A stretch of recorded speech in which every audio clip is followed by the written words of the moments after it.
And weather station. 9 o'clock at KSL News Radio. I'm Tim Hughes with a look at some of our top stories. New guidelines will make it easier for undocumented immigrants marrying American citizens to secure residency. KSL News Radio's Alexandria Bonilla reports. The new U.S. Citizenship and Immigration Services guidelines no longer require an immigrant to travel to their home country for an interview, easing the worry that they may not be able to return to the U.S. once they leave. The process will also most likely be shorter, from 5 to 7 years to maybe 2.5 years. KSL.com reports that it could impact 20 to 30,000 immigrants in Utah. Alexandria Bonilla, KSL News Radio. Now our top national stories this hour from ABC News. More protests expected in Chicago today as the Democratic National Convention continues. Here's ABC's Matt Gutman. Now, one of the events that law enforcement has been most concerned about is happening tonight. It's an unpermitted protest outside the Israeli consulate here in Chicago, set to take place at just about the time that former President Obama and others will take the stage at the United Center. 4 people taken into custody yesterday after breaching a perimeter around the United Center. President Joe Biden took center stage last night. It's been the honor of my lifetime to serve as your president. I love the job, but I love my country more. Former President Barack Obama will be the keynote speaker tonight. Your money at this moment, everything in the red, but fairly narrow trading. The Dow is off 67. That's about, less than 0.2%. The S&P is down 14. The NASDAQ off this hour by 85 points. Coming up, cooling weather in the 7-day forecast. Matter of fact, highs by the end of the weekend could be in the upper 70s, believe it or not.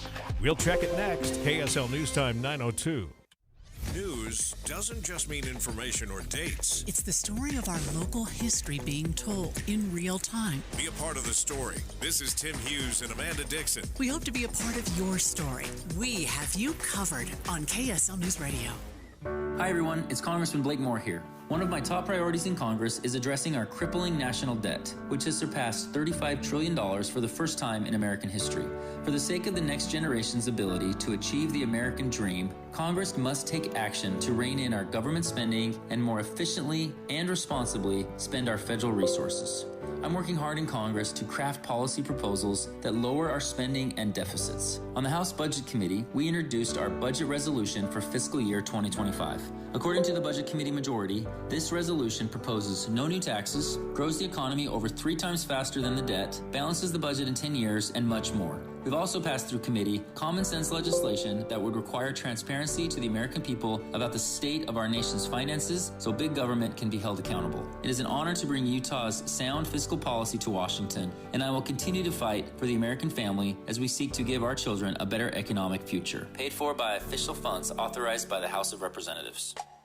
When you want a brand new kitchen, there's nothing to it. There's a brand new way to do it. 3-Day Kitchen and Bath. Eileen talks about her experience with 3-Day Kitchen and Bath. A lot of gross kitchen in the beginning, cracked formica, bad floor, ripped linoleum, and I decided to heck with this. I want it done. And I found an ad from 3-Day Kitchen and Bath. I called him. Dave brought all of his stuff. We talked about what I wanted. I chose the materials. It was very easy. He came in, he did what he said. They did it in the time frame that they said, at the cost that they said. His crew was delightful. We came home, everything had been cleaned up. I would say people are silly not to do 3-Day Kitchen and Bath. I just love it. It's just like I moved into a new home. It's about time. 3 days or less at 3-Day Kitchen and Bath. This is Derek Overstreet of the New Millennium Group and host of Stop Working and Start Living Radio. If you're close to or in retirement and you don't have a tax plan, call us right now, 888-999-6370. That's 888-999-6370. Listen, our country's been spending like never before, and the tax bill is coming soon. If you need an income tax strategy and a financial plan that will get you through the rest of your life, give my team a call, 888-999-6370. That's 888-999-6370. If you want an investment plan that allows you to keep more of your gains and pay less taxes, give us a call, 888-999-6370. My team specializes in the type of plan that will get you retired 3 to 5 years sooner than you thought possible. So, get a no-cost tax analysis by calling 888-999-6370. That's 888-999-6370. My team is standing by now. Let's get that look at traffic and weather together. Brought to you by Sinclair's Dino Pay app. Save up to 20 cents a gallon. Is it just me, Heather, or is it busier downtown than I thought it is this time of the morning usually? Yeah, we're seeing a lot of traffic in the downtown area, especially South Temple, North Temple. We do know we have a lot of construction in downtown, so that could be holding things up. We haven't heard of a crash there. Where you still have a lot of slowdowns, though, is northbound I-15. It's off and on delays between Timpanogos Highway and Lehigh, all the way up to the I-80 East turnoff in South Salt Lake, and a bit of slowing still southbound I-15 in North Salt Lake as well. But overall, you actually have a pretty good drive. You just have to avoid all the construction zones. Business owners, make your customers feel like MVPs with smooth, safe, pothole-free parking lot, asphalt or concrete surface repairs from GoPave Utah. Check them out at gopavutah.com. Heather Kelly in the KSL Traffic Center. Today's going to be a change from yesterday. Sunny with highs in the mid-90s, but boy, then look what happens. We'll trim 2 degrees off by Wednesday, 3 more Thursday, 2 more Friday, and by Saturday, 82. Sunday, 76 degrees for a high, 56 for an overnight low. There is the next best chance of precipitation coming, it looks like, on Friday. Right now in Salt Lake City, it is 78 degrees. From the KSL Common Spirit Health Studios, I'm Tim Hughes. Listen online at kslnewsradio.com, Utah's news, traffic, and weather station. Dave and Dujanovic, your morning companions for talk, analysis, and key perspectives on Utah's biggest stories on KSL News Radio. And here we are, a day out of a special session on Utah's Capitol Hill. Sorry, we're having a little bit of computer problems, so we're going to get that fixed in the next few minutes. So you might hear some beeping. It's beautiful. Greg scored us in today for Dave Noriega. Thanks for joining us this morning, Greg. Yeah, it's nice to be with you again. I always enjoy doing this show with you, and there is sort of a weird little bling every few seconds. Yeah, I don't know if our listeners can hear it or not, but we can hear it here in studio. So just wanted to give you a heads up. All will be well in just a few minutes. We'll get that fixed. Let's get straight to Utah's top political story. Utah's top political story. Special coverage with Dave and Dujanovic. Utah lawmakers calling a special session. That special session is scheduled for late tomorrow afternoon. Here's what's on. Go ahead. Here's what's on the docket for tomorrow. A discussion about a constitutional amendment regarding citizen-led ballot initiatives. Just moments ago, we spoke with House Speaker Mike Schultz. Greg, you and I, we recorded a conversation.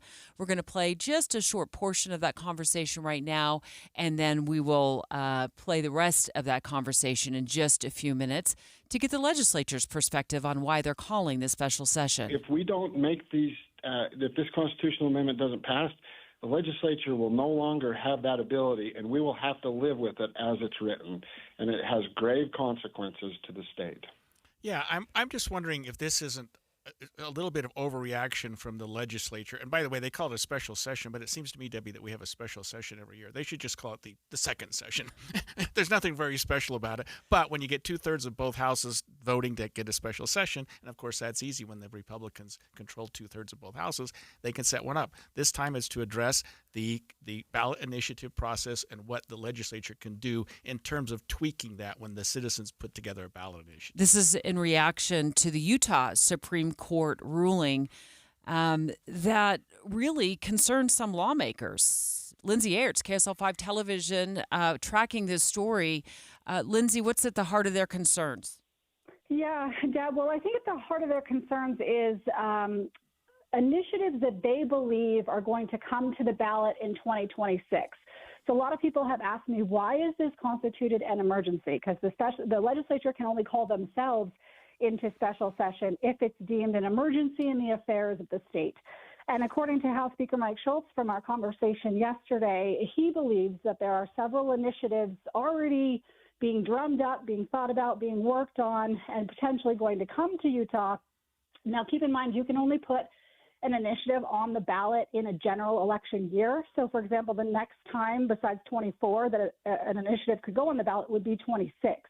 So a lot of people are saying, well, we have 2 years. Why is this such an emergency? Well, the legislature argues that the next chance they would have to amend Utah's constitution would be in 2026, and by that time, there would already be ballot measures in the works, if not proposed to be on the ballot in that same year. So it is their opinion that they want to get clarity on this. They want to get this handled. They want to see if the voters agree with them, and that's why they're proposing it this year. Lindsay, it's not like we have these ballot initiatives every year, and as you said, you can only do it during general election, but we're talking about 3 ballot initiatives that I think were passed in 2016, legalized cannabis, expanded Medicare, and the whole creating a redistricting commission, which were effectively changed, I won't say gutted because I think a lot of people might use that word, by the legislature once the ballot initiative was passed, and then the Supreme Court sort of trying to rein in the legislature and say, well, wait a minute, you can't just change it outright. But it just, I think a lot of people are concerned that the legislature here is getting together, trying to change something that is almost a one-off. And it's not something that's really been happening a lot. Well, the difference between the legislature's interpretation of the ruling and other folks' interpretation of the ruling has to do with how much the legislature can actually tweak initiatives post it's passed on the ballot, right? And the legislature argues that their lawyers have said to them, you cannot make changes. I mean, they're kind of messaging that you can't make changes whatsoever. Now, that's not exactly what the ruling said. The ruling said you can make changes so long as it's narrow in scope, it's a compelling government interest, and you don't essentially change the meaning of what the voters wanted. You can change it to tweak within law. You can change it so that it doesn't bankrupt the state, so long as it doesn't gut the initiative. But lawmakers believe that there's too much ambiguity. They believe that they just need to get some clarity around this in order to be able to have the answers. And so I think it's a different interpretation of the Constitution. So it's hard to determine kind of who's right here, but depending on what side you fall on, it seems we're interpreting this ruling in different ways. KSL Television's Lindsay Aerts live with us right now, talking about the special session of the Utah State Legislature. It will be held tomorrow in the late afternoon, and they'll be addressing a constitutional amendment regarding ballot initiatives. And, Linz, I have not seen a draft of the constitutional amendment, and I want to make it clear, the legislature, if they did agree on this, it would put it on the ballot in November for the people to vote. But have you seen a draft version of it at all? No, I haven't either. And what I was going to bring up is that they believe, again, the interpretation of this ruling is that it's ambiguous enough that it could impact all initiatives. But other people are interpreting the ruling to mean that it only has to deal with government reform initiatives. So, for example, that's why it applies to the redistricting case. It could apply, for example, if we tried to change the caucus convention system, anything to do with voting, the government, how we elect our officials. That's kind of a government reform initiative. I think that you could make the case probably either way, and this is why lawmakers want clarity on it. Medicaid, medical marijuana, are those government initiatives, right? Are those government changing initiatives? Probably not necessarily, but could be, right? So that's where the legislature is arguing, well, we want some clarity around that, but other people are saying, this is already a narrow ruling. Why do you need the ability to overturn what initiatives say? Okay. Yeah. Thank you, Lindsay. Thank you for joining us this morning. We'll be interested in following up with you in terms of what the legislature does and how this amendment is actually spelled out. Yeah, is worded. Straight ahead, Greg and I spent just before the show speaking with House Speaker Mike Schultz about this issue. We, in fact, had an 8-minute long conversation. Here's part of it. You will hear the rest next to hear his position on this. If we don't make these if this constitutional amendment doesn't pass, the legislature will no longer have that ability, and we will have to live with it as it's written, and it has grave consequences to the state. Dave and Dujanovic. You know KSL is the only news radio for your car, right? The only news radio for your smart speaker. Come here in the morning. It's the latest news and traffic. In the afternoon, news and updated weather. We have you covered at KSL News Radio. Finish out the summer with Zero Res. Now that the kids are going back to school, it's time to freshen up those floors. The cleaning experts at Zero Res will provide a safe and effective cleaning for your carpets, upholstery, tile, air ducts, and more. Just check out Zero Res's 4.9-star Google rating. This month, get 3 rooms of carpet clean for $99, plus 20% off your air duct cleaning. Book online 24/7 at ZeroRes.com and mention that you want the KSL special. Spell it backward or forward, it's the right way to clean. Zero Res. Tim and Amanda. Butch Wilmore and Sonny Williams have been aboard the International Space Station since June. They were supposed to take 8 days. I hope they're getting time and a half. And the lighter side of the morning's news. The groundhog got a little too excited about winning a stuffed toy and got stuck in a claw machine. Get updated on the biggest stories and breaking news. And come away with a smile. Police and the vending machine company were able to get the little guy out unharmed. Tim and Amanda, mornings 5 to 9 on KSL News Radio. Suffering through the summer heat with an old, inefficient air conditioner? It's time to chill out with a brand new system from Gillette Services. Our expert install crews can be at your door the next day, getting your home cool and comfortable fast. Right now, enjoy sizzling savings with our limited time rebates and incentives. Save over $7,500 on your new AC system. Don't wait. Call 385-GET-COOL or visit GilletteServices.com for your free estimate today. Gillette Services, your homegrown service pros, keeping you cool all summer long. This is the story of the one. As head of maintenance at a concert hall, he knows the show must always go on. That's why he works behind the scenes, ensuring every light is working, the HVAC is humming, and his facility shines. With Grainger's supplies and solutions for every challenge he faces, plus 24/7 customer support, his venue never misses a beat. Call quickgrainger.com or just stop by. Grainger, for the ones who get it done.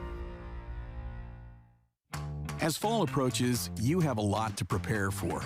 Back to school, sporting events, family gatherings, and staying on top of your health.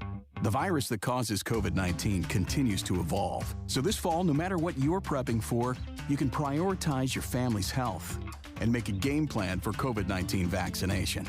Ask your doctor or pharmacist to learn more. Sponsored by Pfizer. IVC is celebrating 20 years providing quality service in Utah. You've probably heard their saying by now, life starts when the pain stops. IVC is the most trusted interventional and vein center in the state, and they've been voted Best of Utah Valley 10 years running. The 7 physicians at IVC provide state-of-the-art, comprehensive vein care with many years of experience. The team at IVC takes the time to get to know you and your veins so you're comfortable with the right diagnosis and the right treatment. Patients are like family at IVC. You've also heard many radio ads over the years with real people describing how IVC has dramatically improved their quality of life by eliminating the pain and discomfort caused by varicose veins. Well, what are you waiting for? Don't let vein disease slow you down even one more day, because life starts when the pain stops. Visit iVein.com today to set up a free screening. That's iVein.com.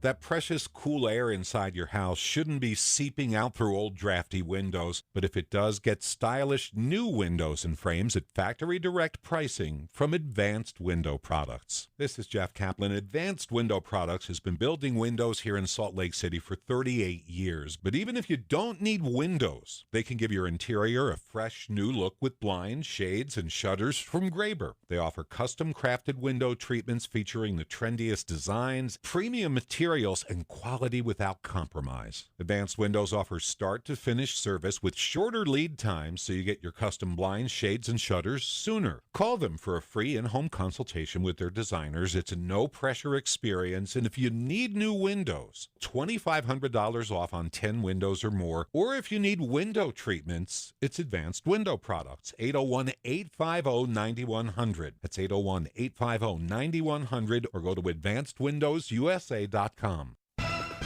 With the 3 things you need to know this hour, I'm Tim Hughes. First, Iron County officials broke ground on the new sheriff's complex and correctional facility planned for the area. It will provide opportunities for inmates to learn and grow as people. Second, more kids are getting ready for their first day of school today, including students in the Salt Lake City, Jordan, Park City, and Morgan County school districts. And third, new guidelines will make it easier for undocumented immigrants marrying American citizens to secure residency, cutting the time in half.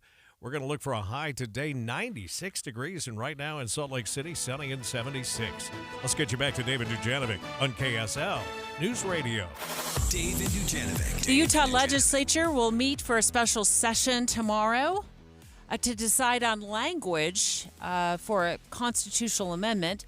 Voters will then get a chance to vote on in November. It has to do with citizen-led ballot initiatives. Greg scored us in today for Dave Noriega. Yeah, 2/3 of the members of both the House and Senate have voted to convene a special session tomorrow afternoon at 4:45 p.m. to consider a constitutional amendment which would ensure that voters in their minds and their elected officials and local bodies retain the ability to amend or repeal legislation and to protect initiatives and referendum process from foreign funding interference. So this has to do with on the heels of the Supreme Court ruling here in the state of Utah just a few weeks ago, and we spoke this morning.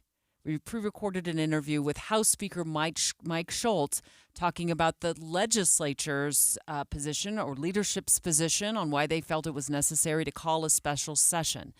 Let's listen to that interview. House Speaker Mike Schultz, thanks so much for talking to us this morning about this special session that's planned for Wednesday afternoon. Talk to us about what this constitutional amendment will say. Yeah, well, great. First off, thank you for having me, Debbie and Greg. It's an honor to be with you and your listeners. So basically what the legislature is doing is giving the people the opportunity to make the decision.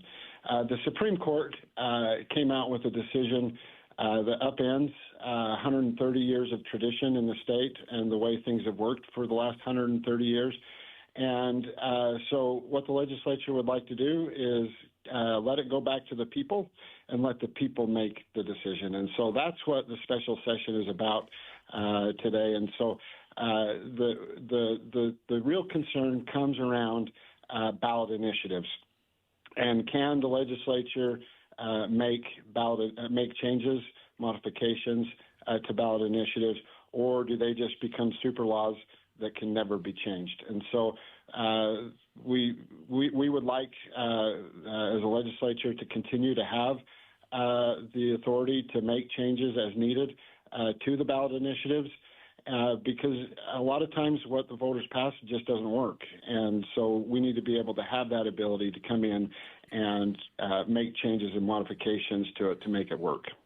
Speaker Schultz, I'm looking at a letter that was sent, it looks like today, from two groups, Utah Community Leaders and Mormon Women for Ethical Government. And I'll just ask you to respond to two of the comments in this letter. One, it says, attempts to circumvent this ruling, we're talking about the Utah Supreme Court's ruling that you just mentioned, through hasty constitutional amendments would severely undermine the balance of power between the legislative, executive, and judicial branches that our founders wisely established. And further, the right of citizens to propose and enact laws through ballot initiatives is not a threat. It's a vital expression of our shared values of self-governance and civic engagement. How do you respond to those particular comments? Yeah, great questions, and I really appreciate the opportunity to be able to respond to that. For one, we are not making it any harder for ballot initiatives to move forward. In fact, we absolutely very much support ballot initiatives and the citizens' right to do that. And so we're not making it any harder. In fact, we're actually making it a little easier for referendums. If this passes, there will be an additional check on referendums, and so the time to gather signatures will be extended by about 50% to gather signatures on referendums. And that's just to show that we're serious about having that in place for the citizens to keep the legislature in check. But I think, what we've had over the last 130 years as a state has really suited us well as a state. This ruling, make no mistake, the reason why the more liberal people in the state and certainly the Democrats in the state of Utah want this changed and want this ruling to stand is because it will change us and make us more like California. And that's what their goal is, and that's what they like. We don't think the citizens of the state want that, and so that's why we want to give them the option to be able to make the choice for themselves and really take it back to where it was before the 5 Supreme Court justices changed it. Look, if this happens, if this does not change, if the Supreme Court ruling is allowed to stand, we will become like California. This year alone in California, they have 11 ballot initiatives on their ballot going forward.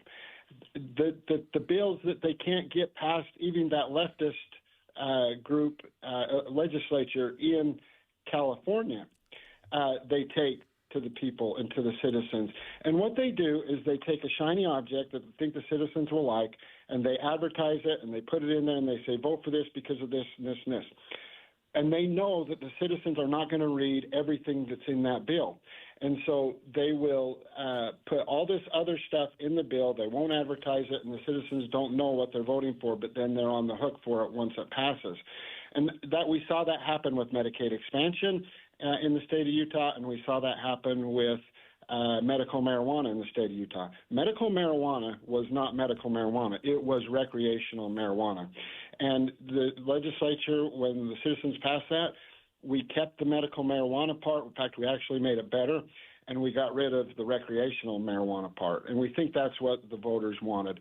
Had we not had the opportunity to do that, we would have recreational marijuana in the state of Utah right now. And I just don't think that's where Utah wants to go. House Speaker Schultz, how would you characterize your reaction or your opinion to the Supreme Court ruling? And I'll be honest with you, you don't sound happy about it right now. Yeah, well, it's hard because we realize what's at stake for the citizens of the state of Utah. And let's be honest, I mean, it likely will not affect me in my legislative service because it'll be 2 years before the voters, before those ballot initiatives get put on the ballot. And then it'll be another couple of years by the time those laws get implemented, and I will likely be out of the legislature. So this isn't about me and where I'm at and my position, but I am upset because I understand the consequences and how it will change Utah. And we fought so hard to stop and not let Utah become like California and some of these other more liberal states. And this is the pathway that the people, those pushing these ballot initiatives want to take Utah. And so it's hard for me and others that would like to see Utah stay Utah when we understand the grave consequences of that Supreme Court decision. So, yeah, I'm not happy about it, to be honest. The biggest thing to reiterate is let's just take it back to the way it's been for the last 130 years in the state of Utah. It's suited us well. You know, the citizens wanted medical marijuana. They have medical marijuana today. We were able to refine it and change it to get it back to the way to what the citizens voted on. And same thing with Medicaid expansion. Medicaid expansion, the way it was written, it had a whole bunch of all the people that came in, all the providers that came in and funded tens of millions of dollars funded to get that ballot initiative passed, all got rewarded by having huge automatic increases to themselves in that. And so, you know, it would have, after 2 years of being implemented, the state would not have been able to afford it. And then we would have had to either raise taxes or cut into education funding because that's where the majority of the money goes from or gets spent in the state of Utah. That would have had to been cut into. But we were able to keep the majority of the Medicaid expansion left as the voters passed it. However, we took out those huge automatic increases that would have bankrupted the state, and a huge win to the providers and to the hospitals and everybody else on the backs of the taxpayers of the citizens, and that's not right. And so if we don't make these, if this constitutional amendment doesn't pass, the legislature will no longer have that ability, and we will have to live with it as it's written, and it has grave consequences to the state.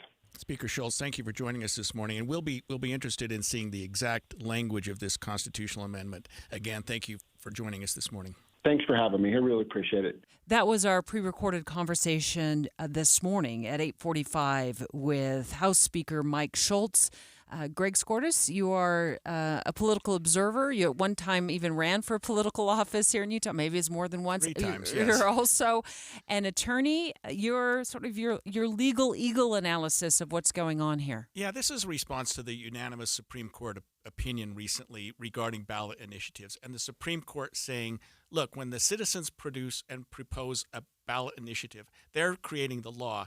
And the Supreme Court has limited, in that opinion, the legislature's ability to come in and change and alter and amend what the will of the people is. The legislature, of course, is saying, well, we have the right to change laws. And they're also concerned about what he talked about, special interest groups coming in, putting a lot of money into these ballot initiatives, and Utah becoming more like California, he keeps saying.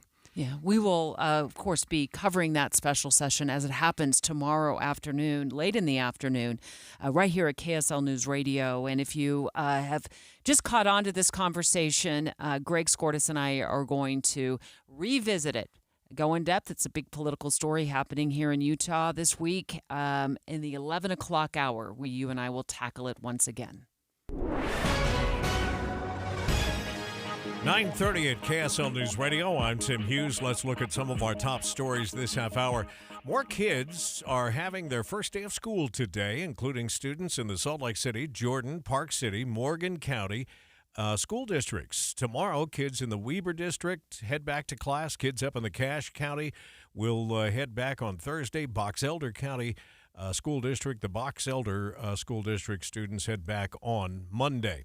Mountain View Junior High will open its doors to about 800 students for the first time tomorrow. The new school was built to accommodate all the population growth in Weber County. Lane Findlay with the Weber School District says last week's back-to-school night was a success. We had a very large crowd of excited parents and students to be able to start the school year. Those 7th and 9th graders in West Haven, Roy, may have... and many other Western Weber communities will now get to call themselves Mountain View Mavericks. On to our top national story this hour from ABC News. Ukrainian troops have moved deeper into Russia. We're right on the border between Ukraine and Russia. You can see Ukrainian vehicles piling through the border crossing. Russia is literally just about 100 yards or so on the other side. 2 weeks ago, Ukraine launched one of the most audacious operations in this war, daring to take over Russian territory. And 2 weeks later, Vladimir Putin has yet to come up with an answer. ABC News foreign correspondent Ian Pannell reporting.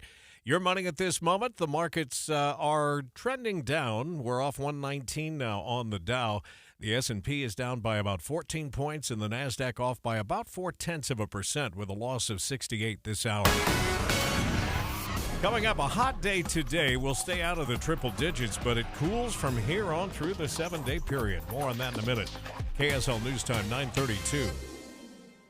You know what's great about KSL's traffic coverage? Trained traffic reporters and real listeners. Trading information and making the commute safer and faster for everyone. Every 10 minutes on the 9s, we have you covered on KSL News Radio. Has your summer included the frustration of carrying around extra weight in the heat? And is unwanted fat slowing you down from the activities you enjoy and the active life you love? Well, if you want swift, safe, sustainable results, go to SOTA Weight Loss, SOTAweightloss.com right now, and click on the Request a Nutritionist callback, and within minutes, you'll be talking to someone who can help you get in the best shape of your life before the fall arrives. The pounds and inches will melt away as you and your personal nutritionist chart a course to a better, healthier you. SOTA is the real lasting, natural solution to letting go of weight and body fat. No drugs, no side effects. As you know, I lost 37 pounds in 90 days. I've sustained that exact weight for over 2.5 years now. That's real, folks. That's sustainable success.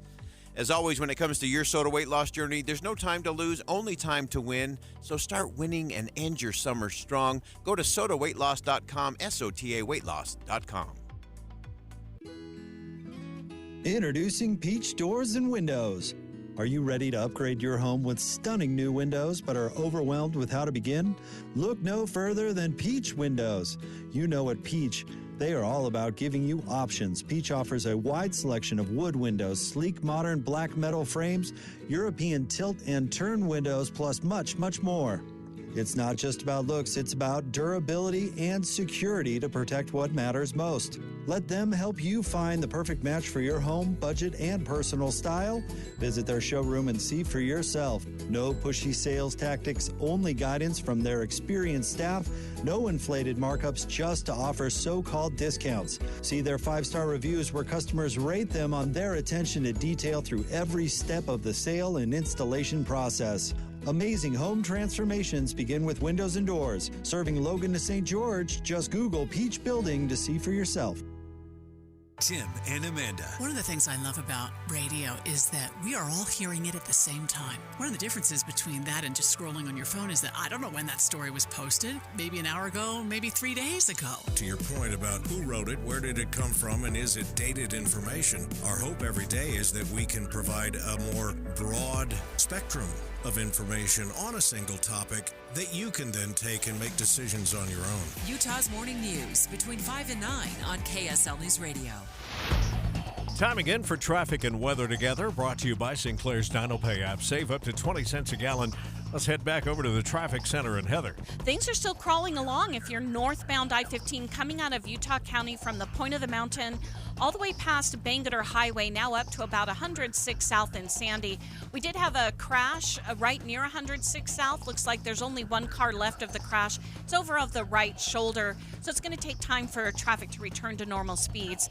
You have good speeds, though, southbound I-15 from Davis County into downtown. Plan to visit the 12th Annual Utah Renaissance Fair, August 23rd and 24th at the Young Living Farms in Mona, Utah. Visit utahrenfair.org for tickets and details. Heather Kelly in the KSL Traffic Center. Today's going to be a change from yesterday. Sunny with highs in the mid-90s. No chance of getting any more precipitation, so some areas are probably glad to get that break. Going to be hot, though. 96 degrees. By Sunday, would you believe we'll trim 20 degrees off of that with a high expectation of 76? And we beat that right now. 81 degrees from the KSL Common Spirit Health Studios.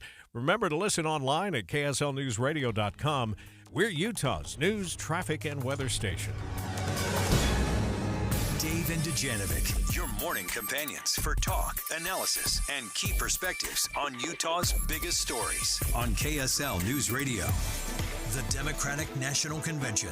Special coverage with Dave and Dujanovic. President Biden, the headliner at the Democratic National Convention in Chicago last night. My hot take, my quick take, and we can dive into this more. I felt, Greg, that he missed a chance to tout Kamala Harris's record as his VP. He spent a lot of time focusing on former President Trump and too much time focusing on why he ran for office, and not enough time spending talking about her, not enough time spent talking about her and what she's done for this nation since she was vice president. Yeah, I think a month ago, President Biden expected to be the Thursday night speaker giving his acceptance speech instead of the Monday night sort of kickoff speaker. So he had this 48-minute presentation. He spent about 40 minutes talking about himself, what he'd done, his accomplishments. Like you say, 5 or 6 minutes talking about the existential threat that Trump and MAGA proposes to this country if they're reelected, and saved a minute or two for Kamala Harris, which, like you say, we all expected him to be touting her. He certainly did that, but not to the extent that you would have, because really this is her convention.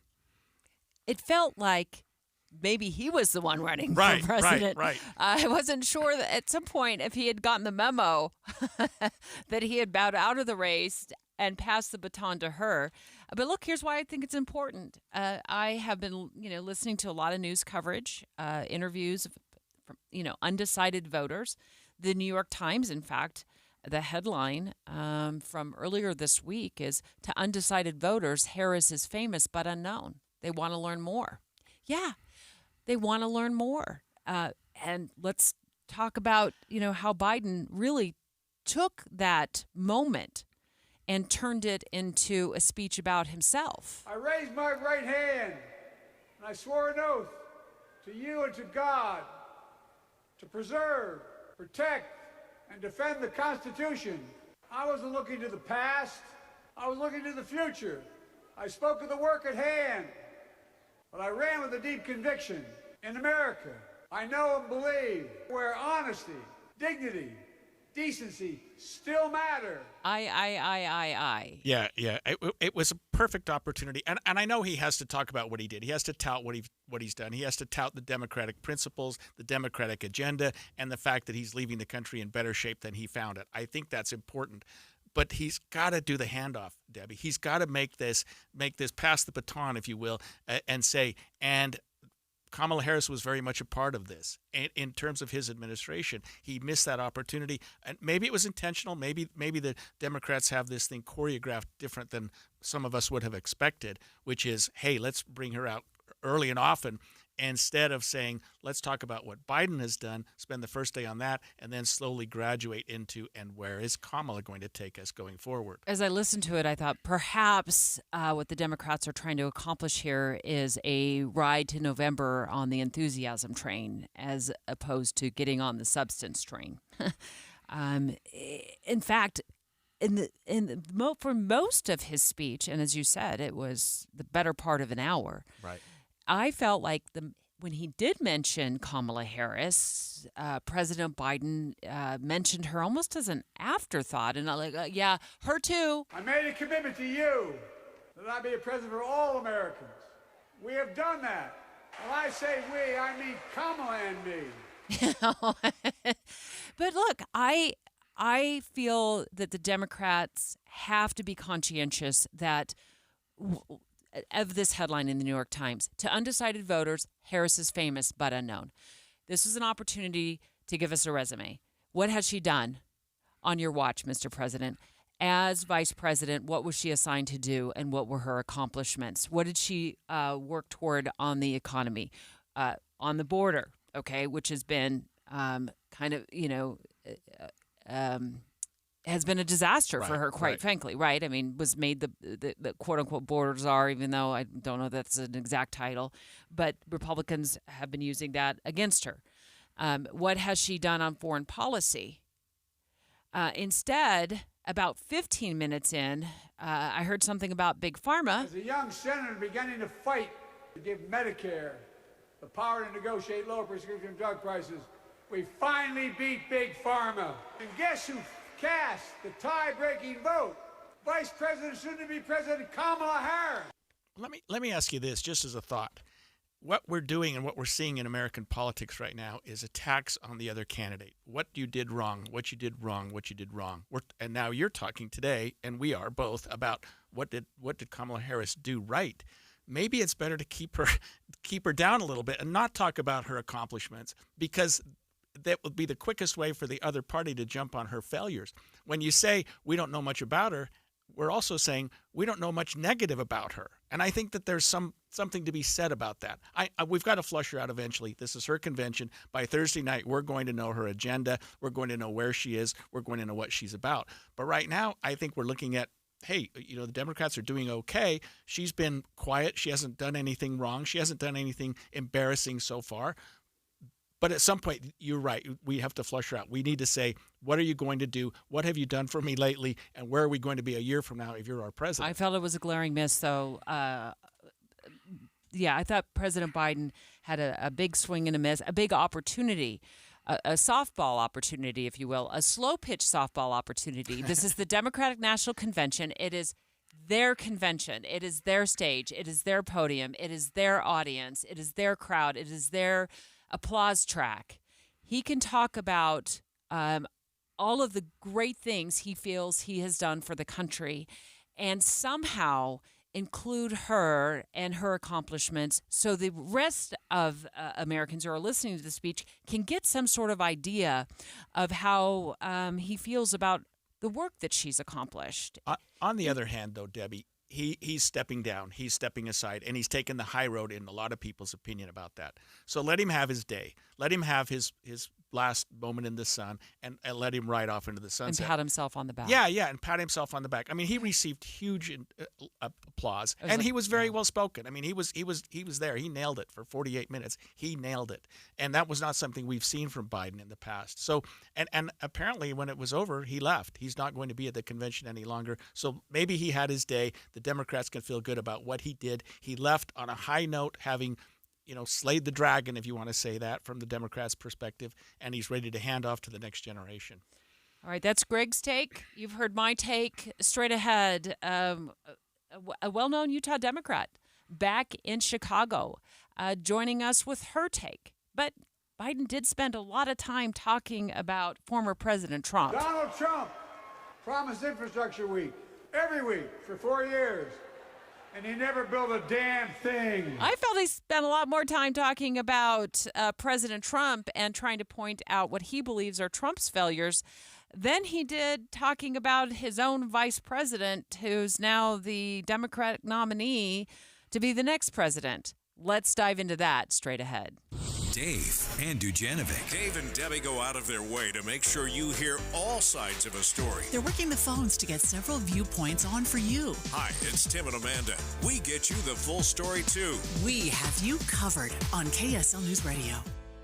Power outages happen year-round, and they're always unexpected. What's up, everybody? I'm Mike Wilson with Any Hour Services, and some people have medical equipment that needs to stay on, or maybe you don't want the hundreds of dollars of food in the freezer to spoil. Regardless of the reasons, Any Hour Services can help with a backup generator. Now, a lot of people think that backup generators cost thousands of dollars, but we have packages that'll run the essentials and start at less than $2,500. That includes the generator, the connections from the generator to the house, and the installation. We also carry and install larger generators that can run the whole house and kick on automatically when the power goes out. Of course, those cost more, but if you call right now, you can save $1,000 on any standby generator purchase over 9,000 watts. A licensed electrician from Any Hour Services will walk you through the process and show you what options are available. And if you need it, we have flexible financing options available, even if you've been told no in the past. To schedule a free estimate, call Any Hour Services today. Google Any Hour Services or schedule online at anyhourservices.com.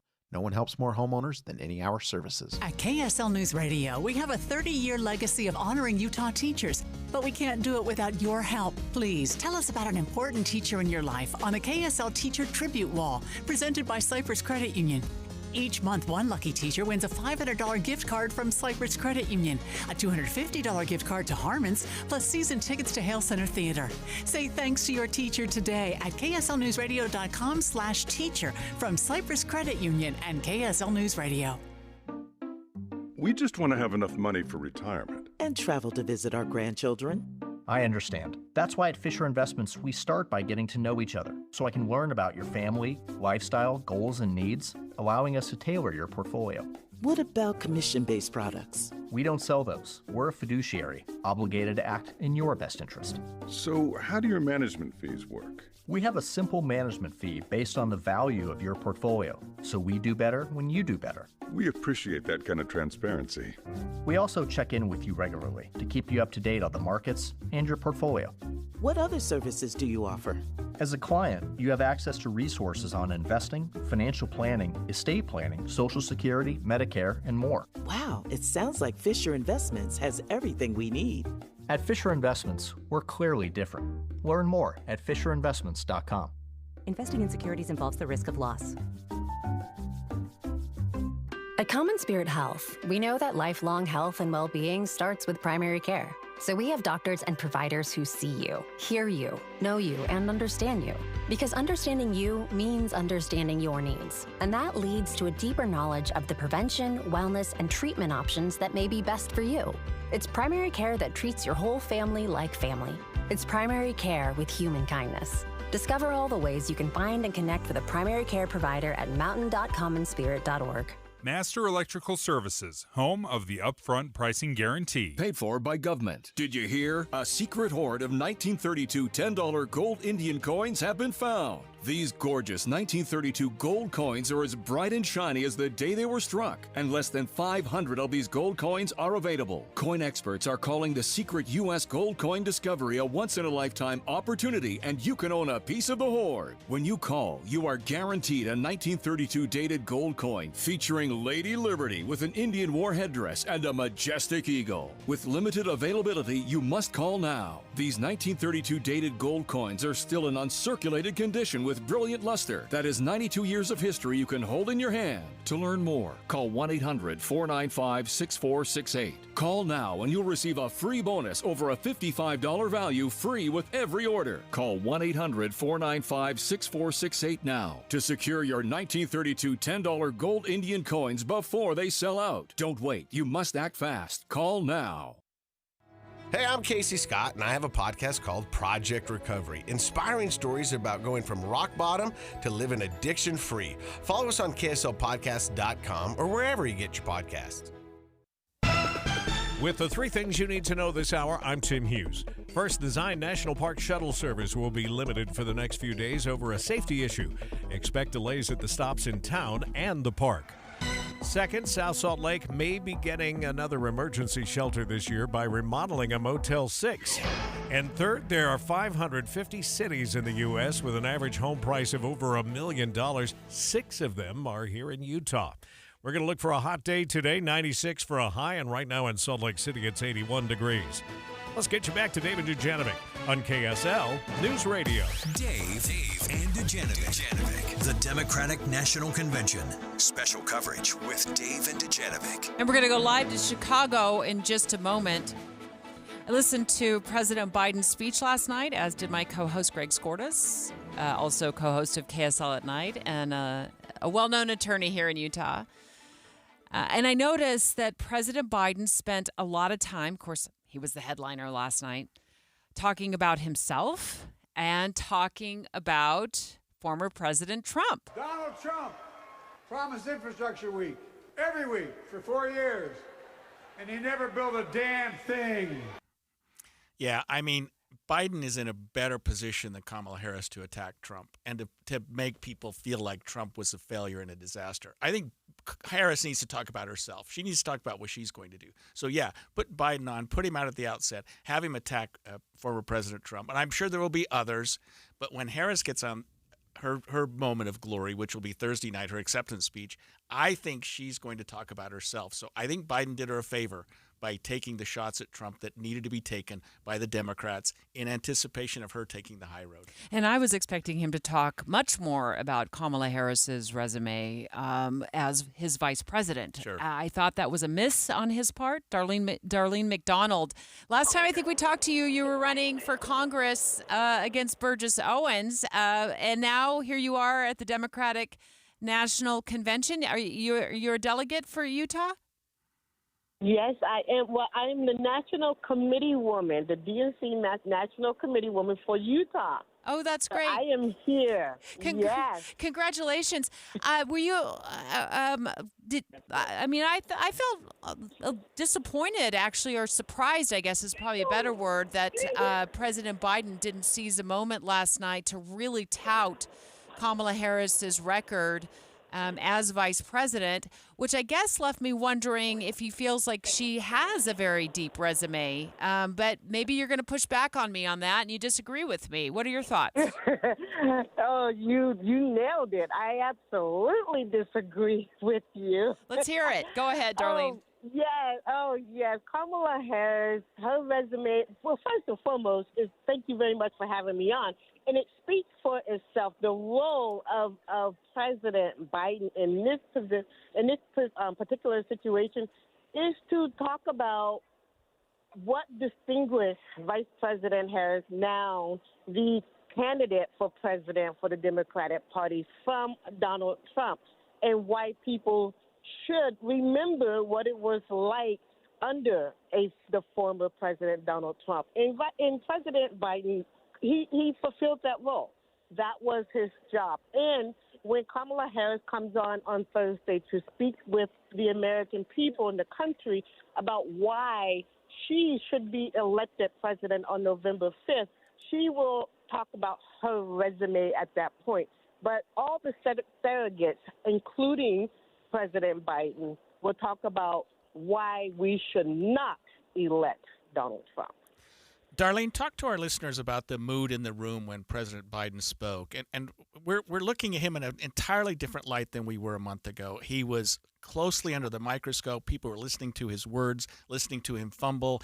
He was clearly uncomfortable with that. But he's able to let loose now a little bit. And it seems like the delegates and the people that were there were very enthused about him. He gave a rousing speech. He was very impressive. It almost seemed like the weight of the world had been lifted off of his shoulders now that he's not the candidate anymore. Oh, the love in that room could reverberate it around the world, like the Babe Ruth shot heard around the world. The "We Love Joe" chant is a chant I hope was heard around the world. Everyone in that room just felt the love, not only from Joe Biden, but to Joe Biden and Jill as well. The love in that room. And we appreciate everything that he has done for the country as president and his 50 years in public office. He has given so much of his life, and his family has given so much of their lives in service to our country in public office. And there was nothing but love and admiration and appreciation in that room last night. As President Joe Biden said, he loved his job, but he loved his country more. And that was felt throughout that room, and I hope throughout the world. Darlene, we have about a minute left, and a final question. A lot of undecided voters have recognized that, Kamala Harris is famous. In fact, I'm reading from a New York Times headline. Harris is famous to them, but unknown, and they want to learn more. The people in that room at the Democratic National Convention are going to be in support of the candidate. You could tell that as well last night, that they're in support of President Joe Biden, as they gave him a massive round of applause for several minutes. How is this convention, or will this convention at all, appeal to those who are undecided? I'm hoping that anyone that is undecided, first of all, remember what the country was like under Donald Trump. And then tune in for the whole week to get to know Vice President Kamala Harris, the work that she has done under the Biden-Harris administration, and then get to know Kamala Harris as the Democratic candidate, top of the ticket for President Harris-Walsh administration, and what they plan to do for the country, what they have done, what they will do.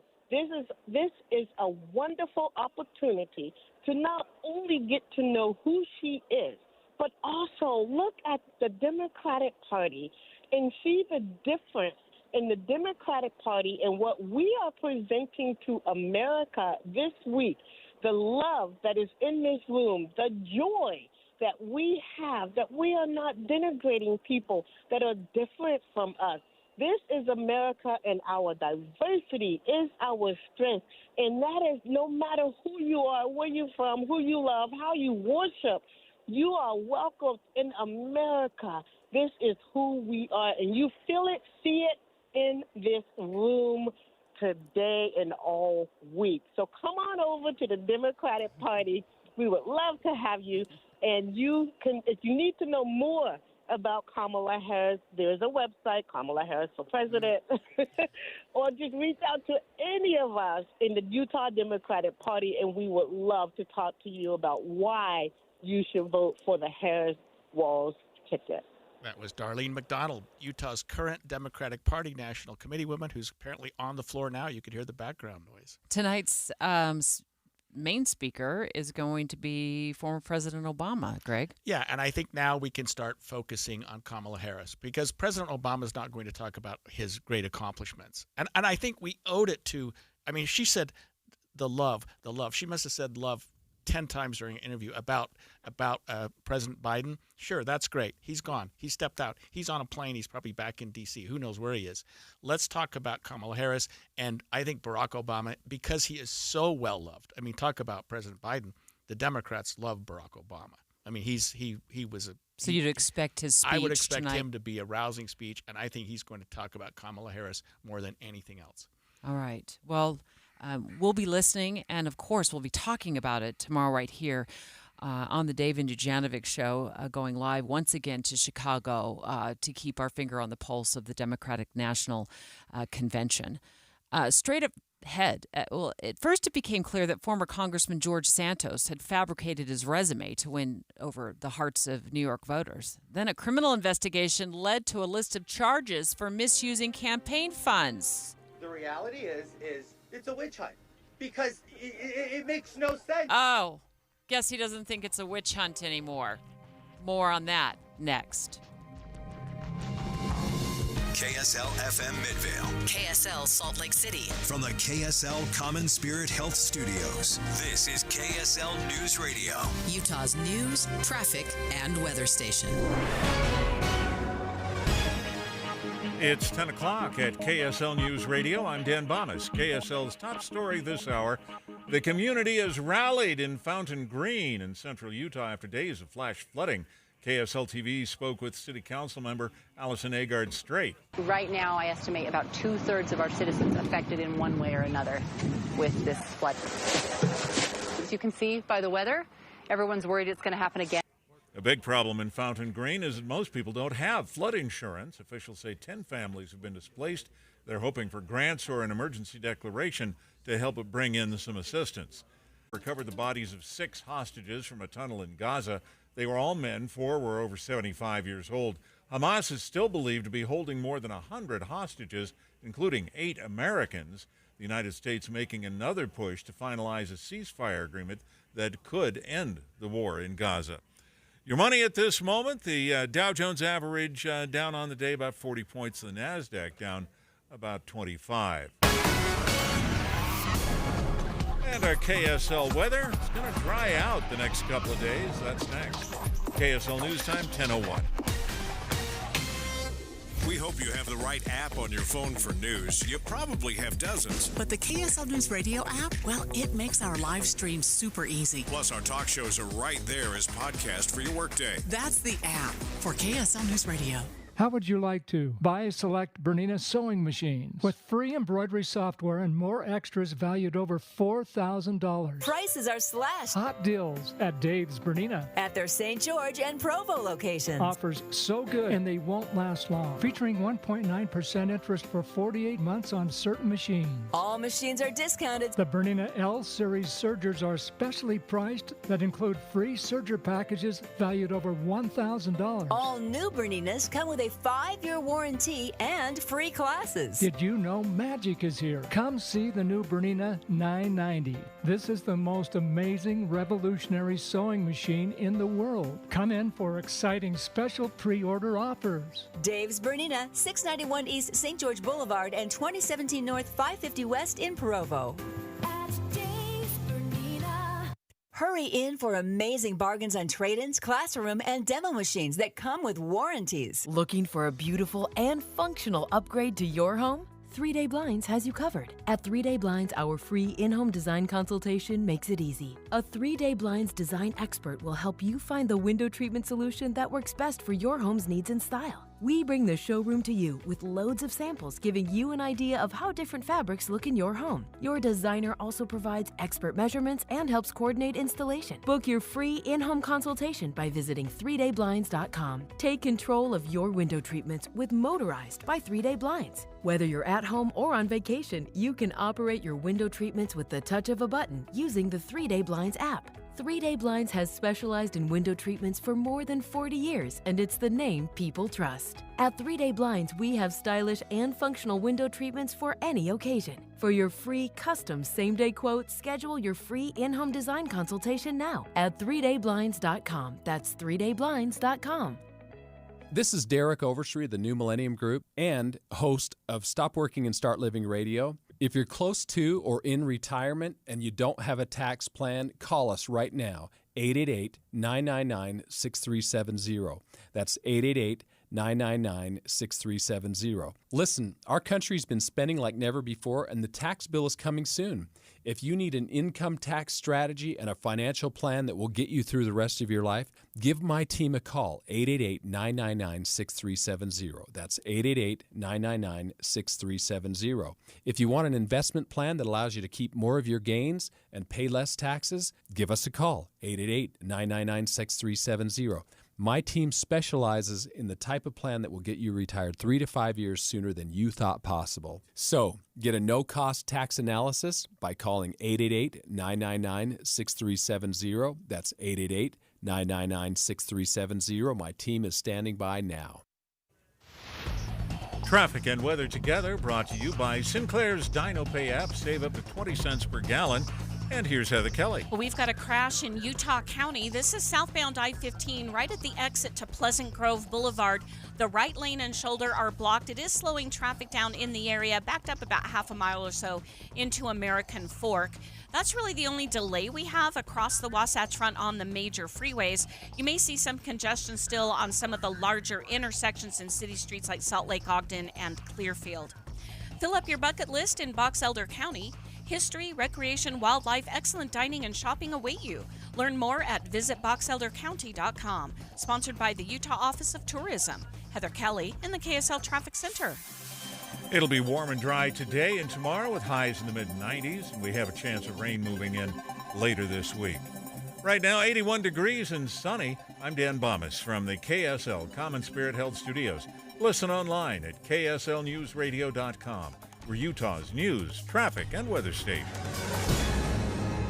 Dave and Dujanovic, your morning companions for talk, analysis, and key perspectives on Utah's biggest stories on KSL News Radio. I can think of one person on this planet, Greg, that when you say his name, my jaw clenches, my muscles tighten, and I'm like, ugh, George Santos. He had claimed for months that the government was on a witch hunt against him, that he was only guilty of fabricating his resume to win the hearts of voters in New York. Yeah, remember this? The reality is it's a witch hunt because it makes no sense. I guess he doesn't think it's a witch hunt anymore. He pled guilty yesterday in his criminal case. Right. And you could hear the reporters laughing when he said this is a witch hunt. He pled guilty to wire fraud and aggravated identity theft. The wire fraud involves campaign finance disclosure requirements that he failed to follow. And the aggravated identity theft, of course, is because he did lie about his entire background, everything about him. He made inappropriate representations about. I mean, George Santos is somebody none of us heard about 2 years ago. Now he's the epitome. He's the poster child for fraud and deception and lies. And he's got to admit that. In fact, he said after he pled yesterday, Debbie, this is not just an admission of guilt. It's an acknowledgement that I need to be held accountable like any other American that breaks the law. So he's changed his tune significantly, and he has to, because in the American criminal justice system, without repentance, there's no forgiveness. And he's got to fall on his sword if he wants this judge to give him any break on the sentencing guidelines, which, by the way, are 75 to 87 months. I mean, he's looking at significant... Come on. Greg Skordas, a longtime attorney here in Utah, in today for Dave Noriega. I do want to pick your brain and get your legal expertise on that end of things in just a second. I want to bring our listeners back up to speed on, okay, why does this guy bug Deb so much? And it wasn't just me. I appreciated Senator Mitt Romney confronting Santos, who, I don't know if he got there early at the State of the Union, but got this really great seat at the State of the Union. And Senator Romney confronted him and then talked to reporters who flanked Romney as he was leaving. And Romney had, the whole State of the Union sort of settled down over the fact that Santos got this really great seat at the State of the Union. Didn't even feel like he should be in the building. And then reporters are chasing Romney down the hall after, and here's what he had to say. Look, he's a sick puppy. He shouldn't be there. He says he that he embellished his record. Look, embellishing is saying you got an A when you got an A-. Lying is saying you graduated from a college you didn't even attend. Exactly. And I have to say something about the sick puppy reference, because those of us that are involved in the criminal justice system listen to somebody like Santos giving those lies, Debbie, and there is something sick about him. There is something, I don't know that I'm going to do any kind of diagnosis on the air, but he's got a mental illness. He's got something that's causing him to lie about everything. And so I think Romney's comments are more appropriate than you think. It wasn't just a jab. Sick puppy. This man is sick. He's got something going on. Yeah, absolutely. He called him out. I mean, some of his claims. I'm looking at USA Today. I could probably recite these in my sleep, actually, because this has been going on for a couple of years now. And he got elected to Congress back in New York.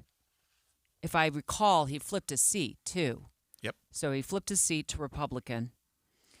And then it starts to kind of unravel on him with the resume, the padded resume. Actually, they were many of these things were outright lies. Said things like he'd gone to college. That didn't happen. Said that, according to the USA Today article here, claiming to be a grandson of Holocaust survivors and that he was Jewish. Claimed his maternal grandfather was forced to flee from Ukraine to Brazil to escape Nazism. New York Times reporting a couple of years ago that Santos lied about where he went to college, his bank job, and falsifying records relating to his financial status. And those were the resume, air quotes, lies. That doesn't even include what he was caught up in by federal investigators. Right. And you think about the whole liar, liar, pants on fire as being a crime. It's not necessarily, unless you can show that there's some damage from it, unless it was a material misrepresentation. But when we talk about campaign finance contributions and the way he spent that, $2,200 in Atlantic City, where he allegedly liked to play roulette, $2,900 on Botox. I mean, how do you spend $2,900 on Botox? $10,000 at high-end Ferragamo and Hermes stores, and $3,300 at a rental property. Now, these are funds that people gave him to help him support his campaign, and those are about as blatant a misuse as you could imagine. So putting aside all of his lies and his misrepresentations, and by the way, you did mention at the outset that he also pled guilty to aggravated identity theft for misrepresenting who he was and his background. But he also committed fraud. He committed what they call wire fraud, because it's hard to engage in any sort of financial transaction without using the wires or internet or whatever. And he's facing a significant prison term, and he's had his tail between his legs yesterday. He really did. And he's not the same arrogant person who's saying this is all a witch hunt and this is somebody else's fault that we saw a month or two ago. Yeah, he said it was personal. It's personal.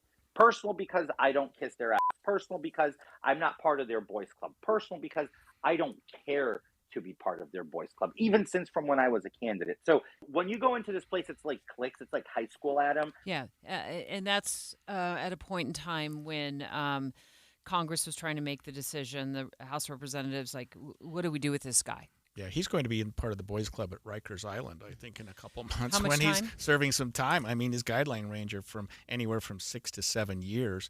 And by the way, the aggravated identity theft has a minimum mandatory 2-year sentence. The judge can't avoid that. So he's not going to get probation. He's going to get a sentence, and a 2-year sentence, of course, that's only 24 months, but he's also facing And judges typically, Debbie, try to stay within these guidelines. I mean, the legislature enacted sentencing guidelines. It's not like Utah where you get a 1 to 15 or a 5 to life.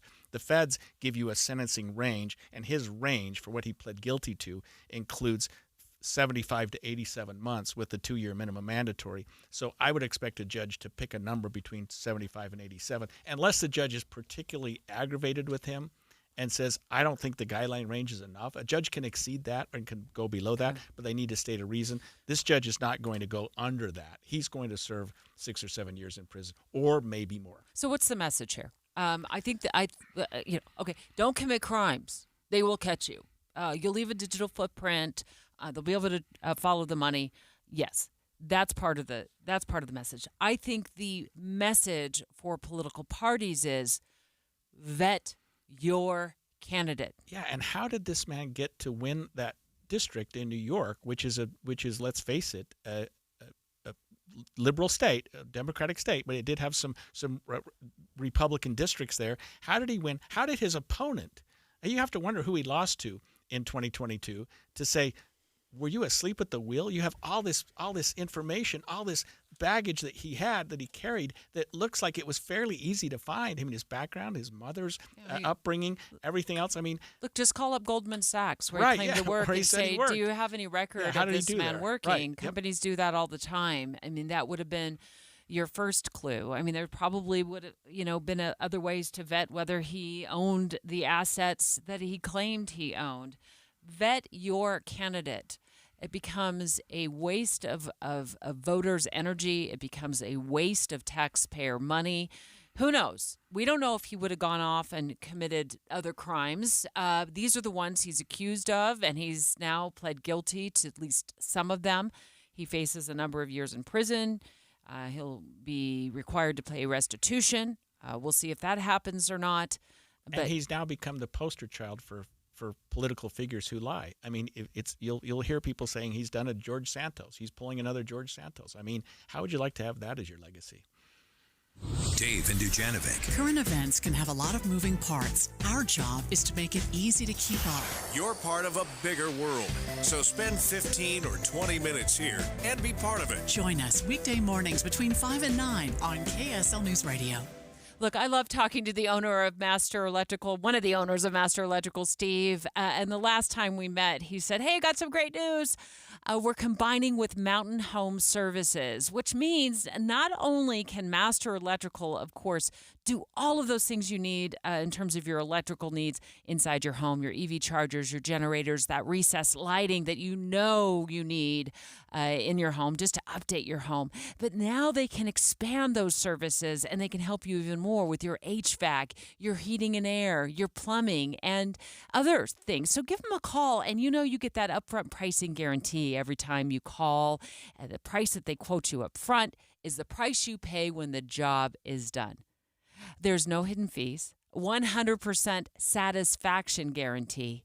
Master Electrical Service has been the name you trust since 1954, and now they've teamed up with Mountain Home Services. So how do you get a hold of them? So easy. 801-543-2222.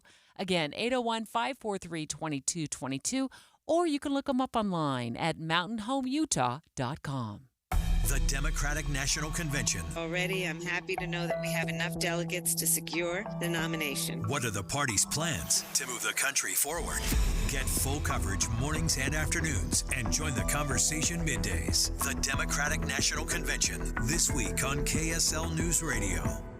Someone asked me, do you know how many devices the average home has connected to their Wi-Fi network? It's way more than I thought. I actually went home and counted how many connected devices I own. More than a dozen. All to keep me connected to my good stuff, my streaming, my gaming, all my interneting. Xfinity knows the number of devices we connect to our internet is growing by the year. That's why they engineered their gateways to handle hundreds of connected devices. Hundreds. For real. Now through September 21st, new customers can get Xfinity Gig Internet for $25 a month for 2 years when you add Xfinity Mobile with unlimited data. Plus, get Peacock Premium, a $7.99 monthly value included. Make sure your home Wi-Fi can handle everything you throw at it, and then some. Visit Xfinity.com, call 1-800-XFINITY, or visit a store to switch today. Xfinity. Bring on the good stuff. Restrictions apply. Requires paperless billing and auto pay with stored bank account, equipment taxes and fees extra. Gig Wi-Fi requires Xfinity Gateway. Xfinity Mobile requires Xfinity Internet. After promo, regular internet rates apply. Actual speeds vary. Attention homeowners considering roof replacement in 2024. Light up your home this August with Master Roofing. Schedule your roof replacement by September 10th and receive a free V-Lux sun tunnel valued at $1,200. Perfect for brightening your bathrooms and hallways. Don't miss out. Visit masterroofingutah.com to schedule your free assessment and claim your free V-Lux sun tunnel. Call 801-383-0072 or visit masterroofingutah.com today. Light up your home with Master Roofing. So I'm Kate. This is my 4th year with Mountain Heights Academy. They're very helpful because you get that one-on-one interaction with your teachers. And it's live too, so they're talking to you and you're talking to them. If you have a question, even outside of their office hours, they'll be like, what's up, I want to help you as much as possible, so that you can be successful and get the grades that you deserve. Mountain Heights Academy is an online public school for grades 7 through 12. Visit our website to learn how it can work for you. Any Hour Services free furnace sale is going on right now. If you haven't scheduled your free estimate yet, what are you waiting for? Call Any Hour Services today or schedule online at anyhourservices.com. When you switch and save with Progressive, you could use that money towards golf lessons to become a scratch golfer. Progressive cannot guarantee that you will ever become a scratch golfer. Scratch golfers are really, really good. Drivers who switch and save with Progressive could save hundreds on average, and sure, you could put that money towards lessons, but if you can't hit the broadside of a barn and think you're going to become a scratch golfer, you're delusional. Sorry, just telling it like it is. Savings? Maybe. Scratch golfer? Don't hold your breath. Switch and see if you could save at Progressive.com. Progressive Casualty Insurance and Affiliates. Not available in all states. It's universally accepted that golf is hard. Progressive cannot guarantee improved performance on the course. We all know what UV rays can do to our skin, but they can also do damage to your car. Keep that from happening with 303 Protectant. 303 Protectant keeps the sun's harmful rays from causing fading and cracking in rubber, plastic, or vinyl surfaces. From the dashboard to the tires, 303 Protectant keeps your car looking new longer. Get 303 Protectant today at O'Reilly Auto Parts. Visit 303radio.com for more information. With the three things you need to know this hour, I'm Dan Bomas. First, dozens of homes have been affected by flooding in Fountain Green, with the community rallying to help with the cleanup.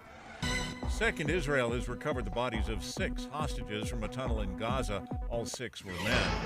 And third, leaders of the Utah legislature plan to hold a special session tomorrow, hoping to maintain their ability to repeal or change ballot initiatives.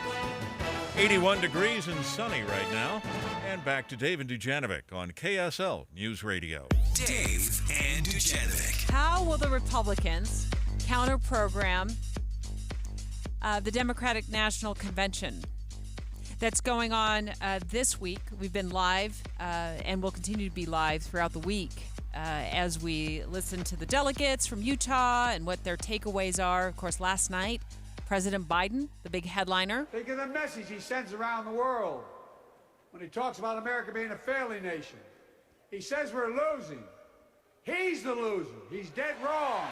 Taking a lot of jabs at former President Trump. And Biden's in a perfect position to do that. He's lame duck. He's still the president. He's very well loved, I think, by a lot of Democrats, probably a lot of independents, and even I think everyone just has to thank him for his service. So he's in a position where he can say, that man's a bad person, that man's a monster. Because if you're listening to the rhetoric from the Harris group right now, they're not saying that. They're not going down the road of democracy's at stake. This is an existential threat to our government. They're saying the Republicans are just weird. And let's talk about what we're going to do. But Biden, he can take those shots. Adam Gardner, KSL at Night host, president of ASG Consulting, and also attended the Republican National Convention in Milwaukee. Hi. Hey, thanks for having me on. Yeah. You know Greg Skordas, don't you? I've heard of the guy. Right? I love working with Adam. He's been a co-host for me. Adam, the Democrats kicked theirs off last night. You sat on the floor in Milwaukee, and you were excited about the Republicans and what they were doing. How do the Democrats take some of that momentum back, or what do you think the goal is of the Democrats at their convention? Starting off like we've been talking about with President Biden last night, talking about his accomplishments and maybe taking some jabs at Trump, but not really talking too much about Kamala Harris. Well, this is to be expected. Whoever goes, whichever convention is second, they get a little more of a bump. That's to be expected. This is kind of a weird convention, especially since Kamala Harris never won any delegates herself, and all of the delegate voting happened weeks ago online. So the convention, obviously, it's just a formality. We all know that everything's a formality here. But really, there was no party business. And so there wasn't a ton to get excited about on the first day. So they were going to talk about the future of their party. And we heard from the usual suspects, blasts from the past. Hillary Clinton spoke, and Joe Biden spoke. What I thought was unfortunate, and I think a big missed opportunity, was President Biden speaking so late in the evening, and they didn't let him speak until 11:30. And I mean, he had a couple of missteps. reading the teleprompter, and at least it didn't go an hour and a half like Donald Trump did, and half the convention had to walk out because they were tired and they needed to catch their bus. But I thought it was really interesting that they put him on so late when they were really celebrating him, and they were doing this big "Thank you, Joe Biden" type of day. And I thought they actually should have had him go in Hillary Clinton's spot a little earlier in the day, catch the most amount of viewers, and say, hey, I did the job. I got out for Kamala Harris. Kamala is the future of the party, and I have 5 months left to go. We're going to finish strong. We didn't see a ton of that, which I thought was very interesting. One of the best speakers of the night, I thought, was Representative Ocasio-Cortez.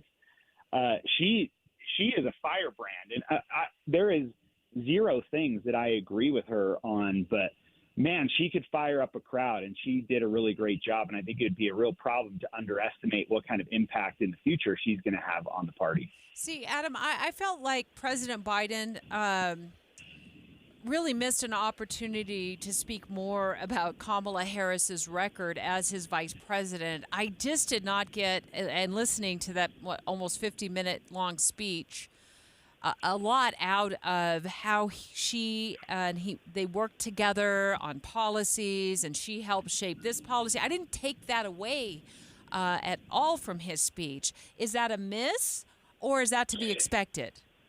Debbie, I think you're right. I think it almost sounded like he was giving his convention speech to accept the nomination for a second term rather than to lift up their party's nominee. I don't know why he didn't take that opportunity. He should have.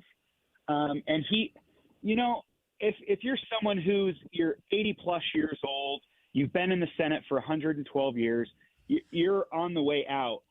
Why not leave the legacy, and why not give the speech that you're talking about where you can say kind of, look, Kamala Harris, you don't say it this way, but Kamala Harris was not going to win the nomination. She was polling at 5%. She was in 5th place. She was not going to win. She lost badly in a debate. I pulled her out of obscurity, and I put her on the ticket. I kind of created Kamala Harris on the national stage, and I am prepared to leave the party to her because she's going to follow my legacy. There just wasn't any of that. I thought it was a real missed opportunity, and they should have really taken advantage of it. Kamala Harris also made a kind of a surprise showing on the stage, which I thought was really great. Trump kind of did the same thing during the Milwaukee convention, and so it was good to see her there for the Democrats, and that she was kind of presiding over the whole thing, and she can kind of do what she wants. And that's the kind of message that you want to send, that she's really the one in charge. Adam, let's talk about today and what's going on in the convention. We're hearing that we're going to hear this evening from both Barack and Michelle Obama. I imagine that they will get a very rousing acceptance from the Democrats, and I imagine that they're going to shift the gears a little bit from what Biden was talking about, which is what he's done, where the country is right now, to more of a focus on Kamala Harris. I think that's correct. I think you're spot on there. Nobody gives a speech like Barack Obama. He will knock the doors off the place. So he's going to get a rousing reception. And I'll be honest with you. When you're at these conventions, the atmosphere is very weird and very hyped up. So you'll have at the Republican convention a speaker stand up and say, Ukraine is kind of the evil one, and we don't want to send our money to Ukraine, and the whole audience just erupts. And then the next speaker is like, we need to back Ukraine, and we need to go against authoritarians like Putin, and the entire arena erupts. So everyone's just going to cheer. It's just that type of atmosphere. It's like telling a joke in church. Everyone's going to laugh, even if the joke isn't funny. And so you're going to get that same type of thing at this convention. The difference is Barack Obama and Michelle Obama are the experts in the Democratic Party at this. Personally, I think Biden gives a terrible speech in his old age, and I think Kamala doesn't do well off the cuff. And I'm not a fan of her speeches. Barack Obama and Michelle Obama, they are the experts, and they are going to give a great speech today. And I hope mixed in with what you're talking about, that he kind of goes back to, I think this would be a missed opportunity if he doesn't do this, but he needs to go back to his hope and change message. You know, we need more hope in this country, and we don't need red states and blue states. We need the United States. And that was kind of his message in 2004 and in 2008 and when he first came onto the national scene in 2004. So I really think we'll see a little bit of that, and then he'll mix it in with his and President Biden's legacy, and that we're passing the torch now to Kamala Harris. That was Adam Gardner, KSL at Night host, my co-host on KSL at Night, and president of ASG Consulting, and a person who attended the Republican convention. Yeah, thanks for your analysis. And Greg, he ended up agreeing with me on President Biden's. I thought it was a missed opportunity for him to lean in more to Kamala Harris's record and what she had done, and what they had done together to shape policy. It really was a gaping hole for me in his speech, and it made me wonder, let's see if you still feel that way in 3 days. Really, seriously. Really, I think it was choreographed intentionally that way. And you've got to let Biden do what he wants to do. He's leaving on a high note. Let him say what he wants. That's why he's day one speaker. The perspective that Adam brought, that they had him speak at 11:30. I know. I was wondering if that was intentional as well, because you don't know what. Yeah, but that way, if he stumbles a little bit, less people are watching. In fact, he did just the opposite. He spoke very well. Yeah, he only a couple of stumbles. Straight ahead. Utah has 6 cities that have an average home price of $1 million. 6 cities. We're going to tell you what cities they are, and then how young home buyers feel about their odds of getting into a home. Next. It's 10:30 at KSL News Radio. I'm Dan Bomas. KSL's top story this hour: the Utah legislature planning a special session tomorrow to discuss a constitutional amendment that would be on the ballot in November. This comes after the Utah Supreme Court ruled the legislature overstepped its authority when it changed the ballot initiative passed by voters. They want essentially more control over when ballot measures are created. So citizens pass an initiative, they initiate a new law, then the legislature says we still have the ability to alter or repeal that new law. KSL TV's Lindsay Ertz told Jeff Kaplan's Afternoon News yesterday this was triggered by the legislature drawing their own maps for new redistricting lines. Our top national story this hour from ABC News: the government program that has provided free COVID vaccines is running out of money, so it's ending early. A CDC official says people now face the choice of getting an older vaccine for free before the end of the month, or waiting to get one that might be better for the current strain and paying for it themselves. Your money at this moment: the Dow Jones average down on the day 44 points. The NASDAQ is down 54 right now. And our KSL weather: we've got a sunny day on hand. That's next. KSL News Time, 10:32. It's a priority for us at this station to bring you all sides of a story and to talk about the news fairly, completely. Get all the facts and be really aware. Utah's Morning News with us, Tim and Amanda. Weekday mornings 5 to 9 on KSL News Radio. You know, Tim, I worry about some of our friends who are losing weight using drugs. I worry about it because what happens when they get to their goal weight? Do they have to take those drugs for the rest of their life? Well, when they go off of them, in most cases, they not only gain that weight back, but they gain it back plus some. This is part of the reason why I chose Soda Weight Loss, and your daughter did too, because we wanted to do something that would change our lives forever. This is Tyler. He let go of 50 pounds. I would recommend Soda because it's sustainable. This is lifetime change. I would recommend Soda because it works. It works, Tim. It really is the best of both worlds, too, because you lose the weight fast, and then you sustain that weight loss. The two things everybody wants to do. My daughter lost 42 pounds. Find out how this program can help you. Just go to sodaweightloss.com, click on Request a Nutritionist Callback, and within minutes you're going to be talking to somebody that can literally help you change your life. Sodaweightloss.com. It's spelled SOTA, and it stands for State of the Art. Hey Utah, it's Congressman Burgess Owens. Did you know that Team Owens can expedite passport services? Jasmine, a 4th District resident, said, Team Owens made my passport process smooth and stress-free. Plus, we've helped secure a new passport office coming soon to Salt Lake City. Need assistance with your passport or any federal agency? Call us at 801-999-9801 or visit owens.house.gov. Paid for by official funds authorized by the House of Representatives. Stop for a moment and think about this. Do you know how much money in your 401k or IRA is actually yours? Or will the government take a bigger chunk than you thought? Remember, you still might owe taxes on that money. But do you have a plan to help make sure you don't pay more than you should? At Capital Wealth Advisors, we believe you deserve to keep more of what you've earned, which is why we're here to help you navigate the confusing world of retirement taxes. It's your money. You deserve to know what's at stake. Right now, taxes are historically low, but they won't be this low forever. So call the Capital Wealth Advisors team today so you don't miss out on this opportunity. 801-210-5500. That's 801-210-5500. You work hard for your money, and we'll work just as hard to help you keep it. Capital Wealth Advisors, 801-210-5500.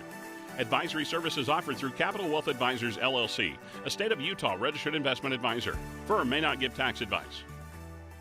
Transform your old, outdated kitchen with Half Price Granite. For a limited time, Half Price Granite is offering special pricing starting at $25 per square foot installed. That's lower than most big box stores. These prices are some of the lowest around. Granite, quartz, marble, and quartzite, all starting at $25 per square foot installed. Call 801-486-1700 or visit halfpricegranite.com. Half Price Granite, affordable luxury.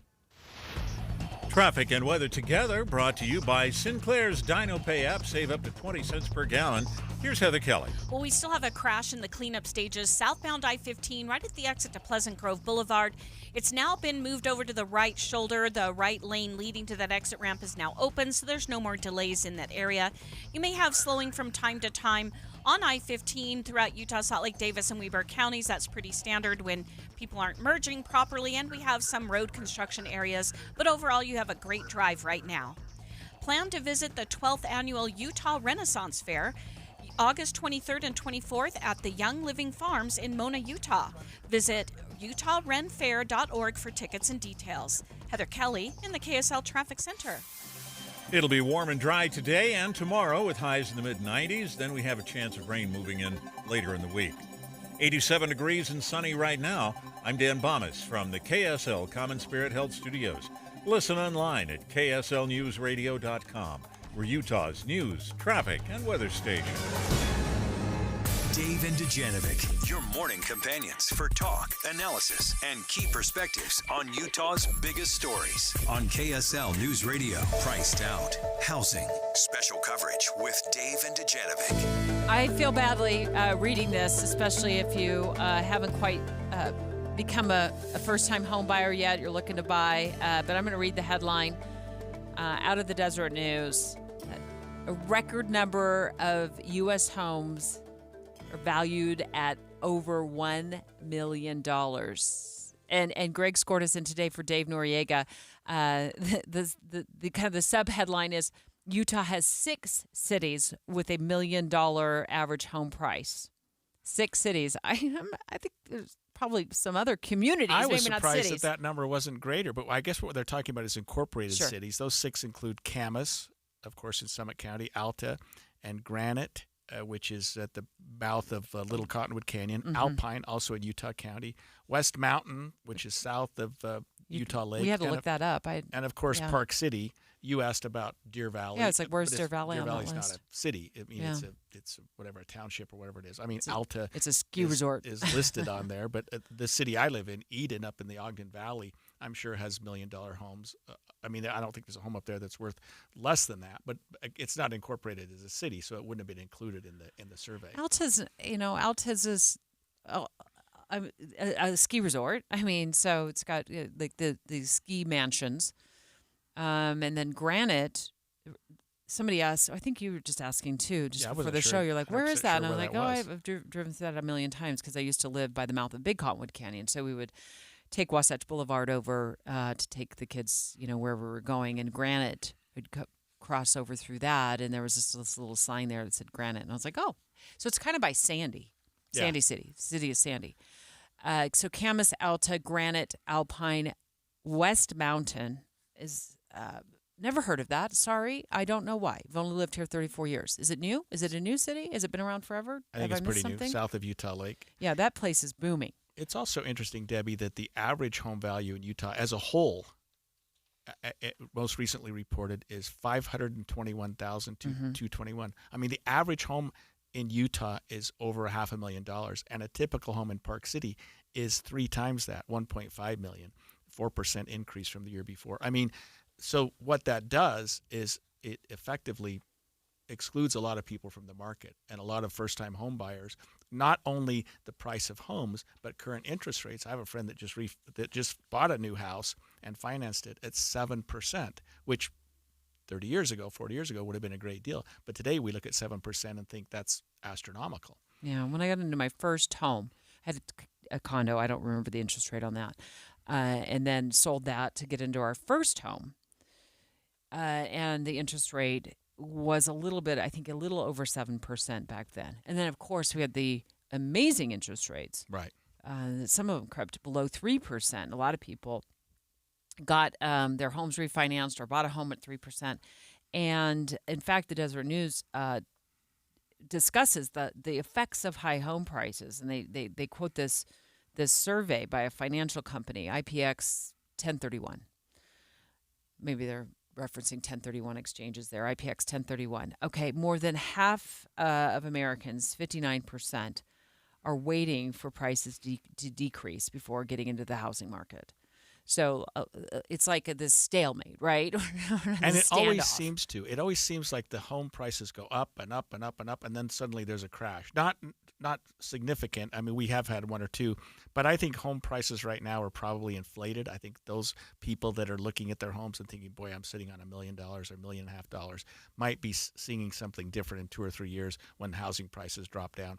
We also hope, of course, that interest prices drop down for these first-time home buyers. Yeah. There are a lot of things, a lot of incentives and things going on both nationally and locally here in Utah to get first-time home buyers. But still, when the average price is $500,000, that's a really hard market and a really hard time for first-time home buyers, especially young people who don't have that kind of money to just go buy a home. When we talk about lack of supply to meet demand, you say, okay, well, people are staying in their homes or not buying because they're waiting for prices to decrease. But then you have this other group, 45%, say they are considering now their current home is going to be their permanent home because they don't want to lose their current interest rate.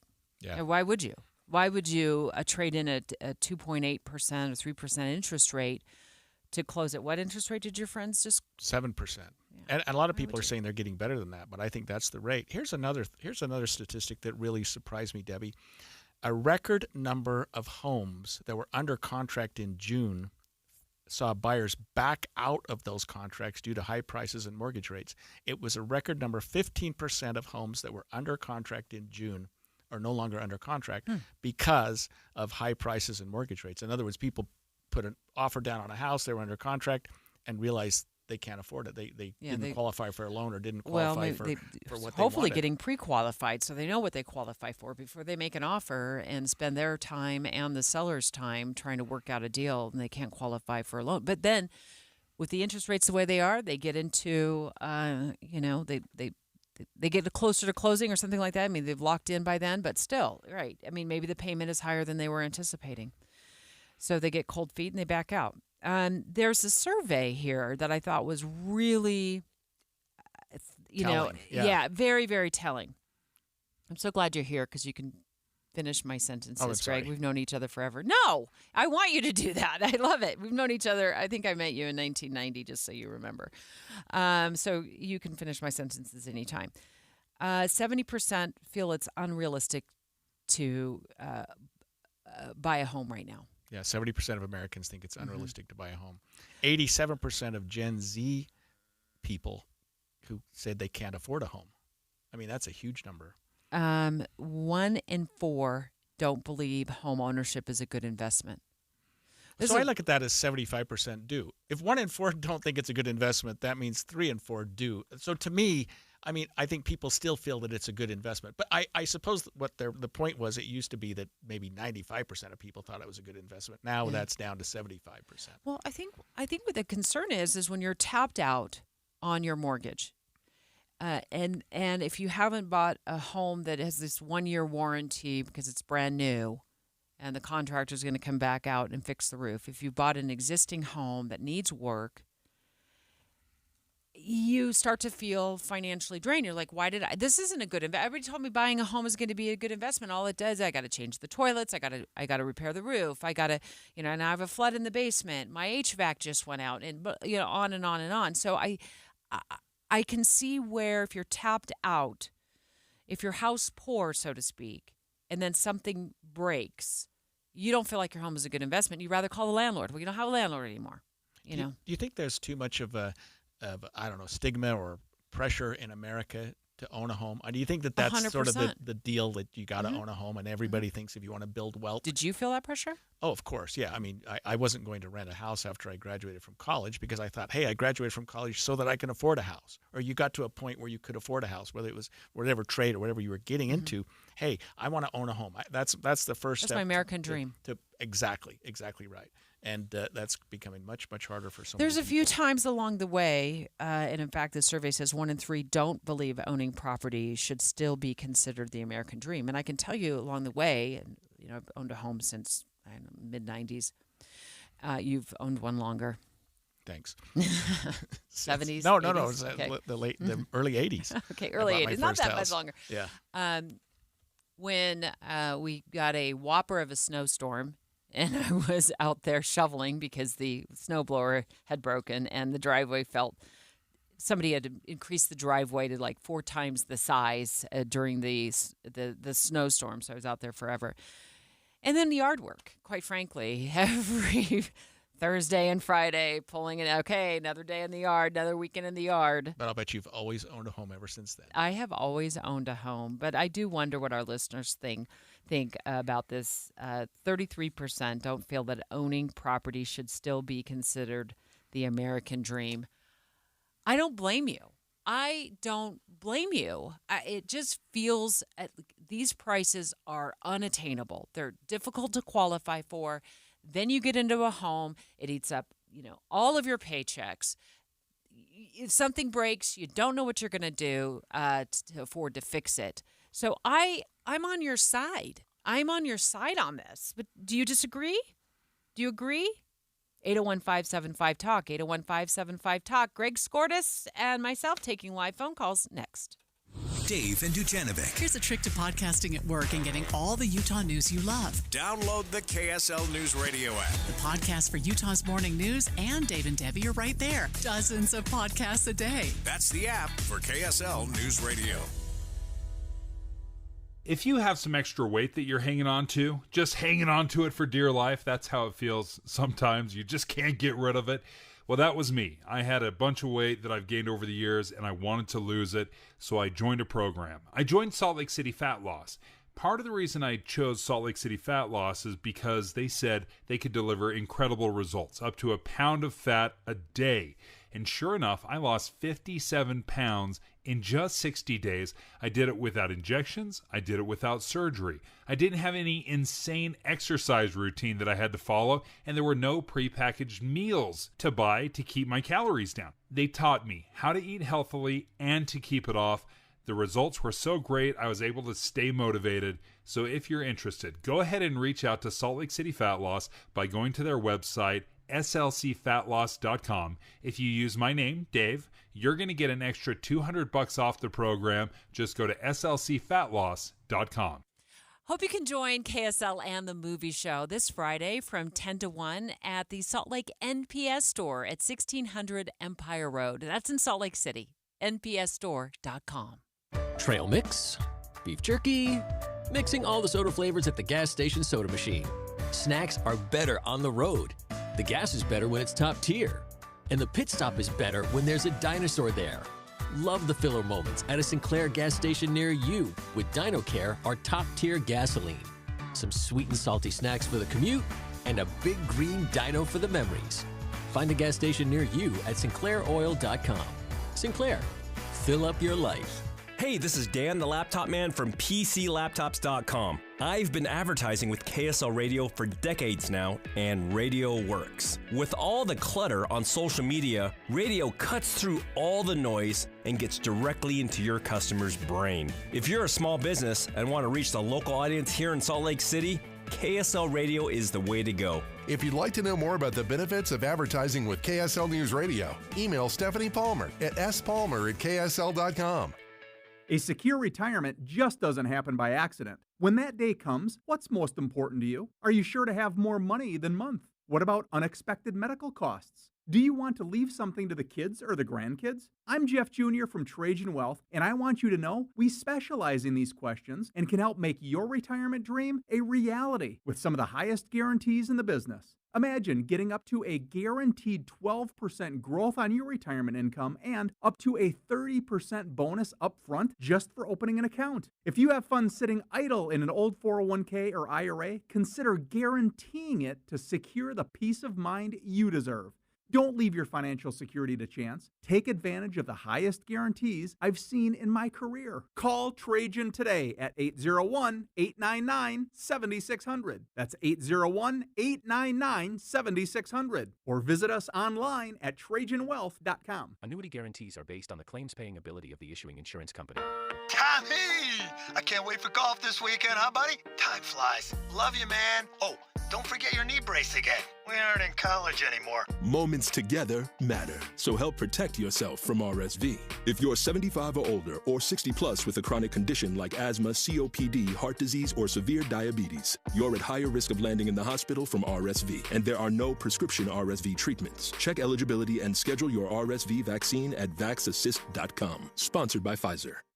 Right now at Wendy's, you can get a small Frosty for $1. And literally everyone is going. The car behind you, going to get a $1 Frosty. The car ahead of you, already had one, going for a second. The person who cut you off earlier, you guessed it, $1 Frosty. Maybe it's all a sign for you to go get one. Just don't cut anyone off. No one likes that person.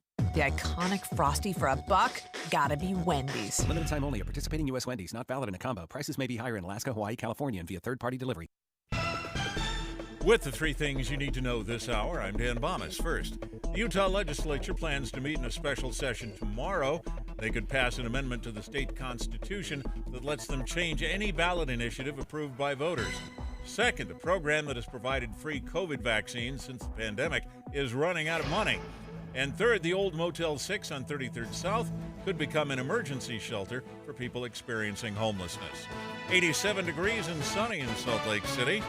And back to Dave and Dujanovic on KSL News Radio. Dave and Dujanovic. Priced out. Housing. Special coverage with Dave and Dujanovic. Should we take home ownership out of the American dream? Out of that equation? Come on. When are you going to get married? When are you going to have kids? When are you going to own a home? Greg scored us in today for Dave Noriega. We've been talking about this new article that dropped from the Deseret News. A record number of U.S. homes are valued at over $1 million. 6 cities fall on that $1 million average home price list.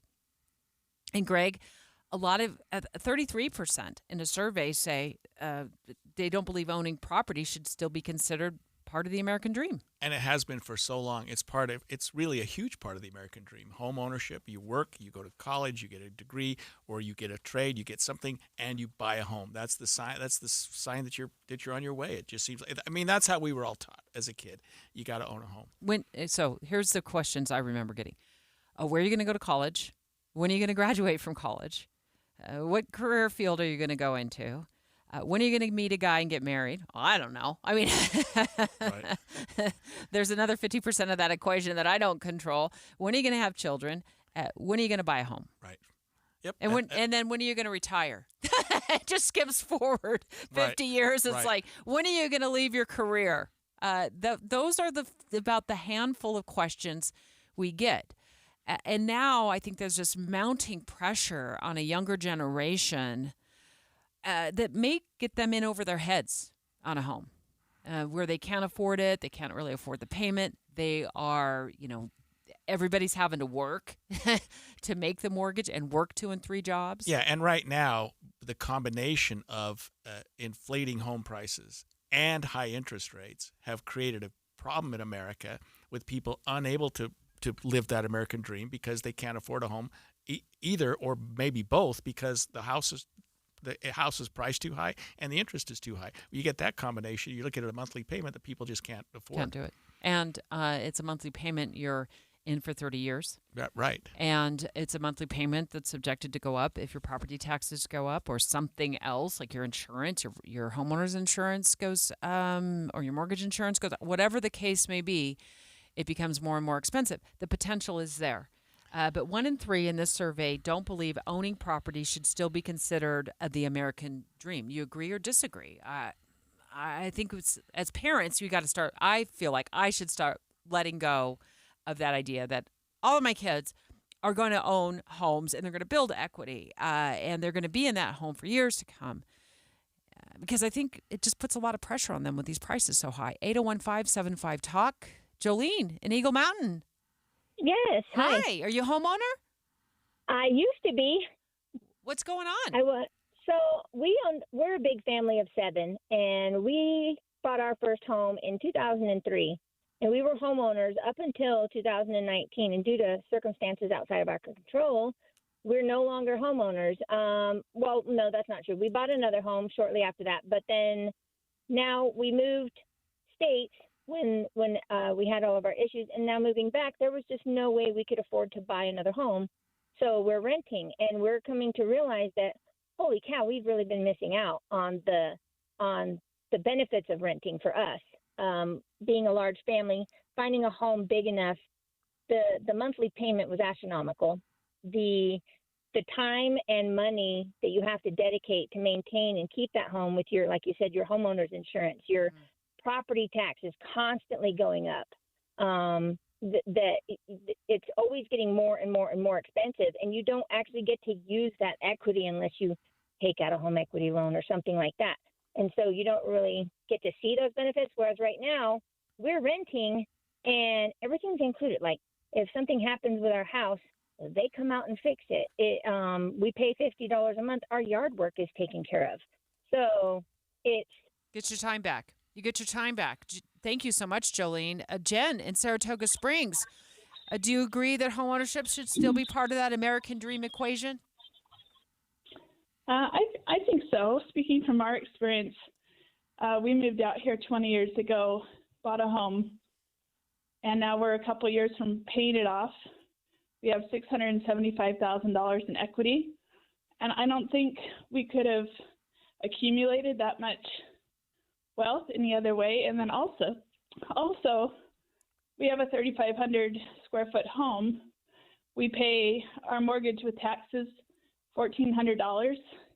You can get a home this size for rent nowadays without a $3,500 monthly payment. And so I feel like with the change, it doesn't work for everyone. If your job makes you float around or whatever, it probably doesn't work.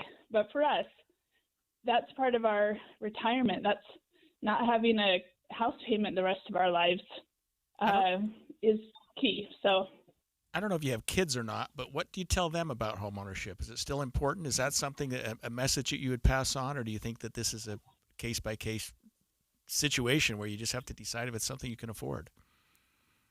Well, I think my husband grew up in the Bay Area. The answer to their skyrocketing prices is you go in with family and you buy a bigger house. And again, not for everyone, but I think, yes, I still tell my kids that's a dream. Maybe it won't happen until you're in your mid-30s instead of late 20s, because you have to save up so much. But I think it's still attainable, or we're open to the fact that they may move out of state because they can't afford it. I think there is affordable housing. And there are more affordable homes across the United States, depending on where you want to live. Let's get another caller. Let's talk to Jake from Magna. Jake, what's your take on this?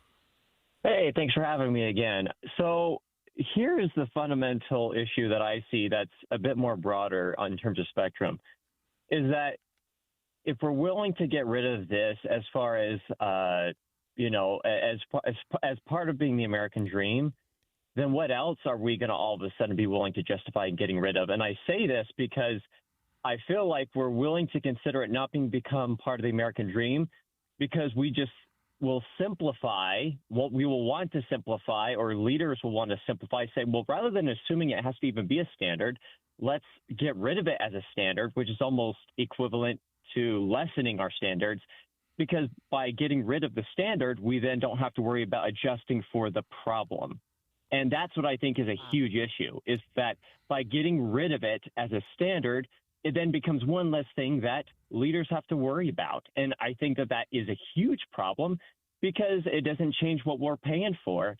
And it doesn't allow us to carry on generational wealth to the next generation, which if we didn't need it the last two generations, we definitely need it now. As an analyst, I can say that. Jake, thank you Jake's so digging pretty much. deep. He must be Yeah. an economist or Right. financial planner. Good Thanks for him. so much. Thanks to all our callers. Gosh, we've got a lot of people waiting on the line. We're just out of time. But we love taking your phone calls, so we will absolutely continue this conversation about being priced out of homes.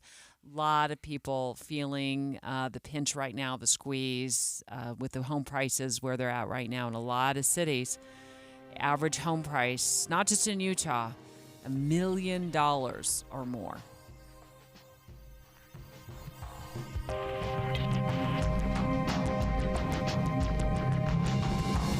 KSL FM Midvale. KSL Salt Lake City. From the KSL Common Spirit Health Studios, this is KSL News Radio.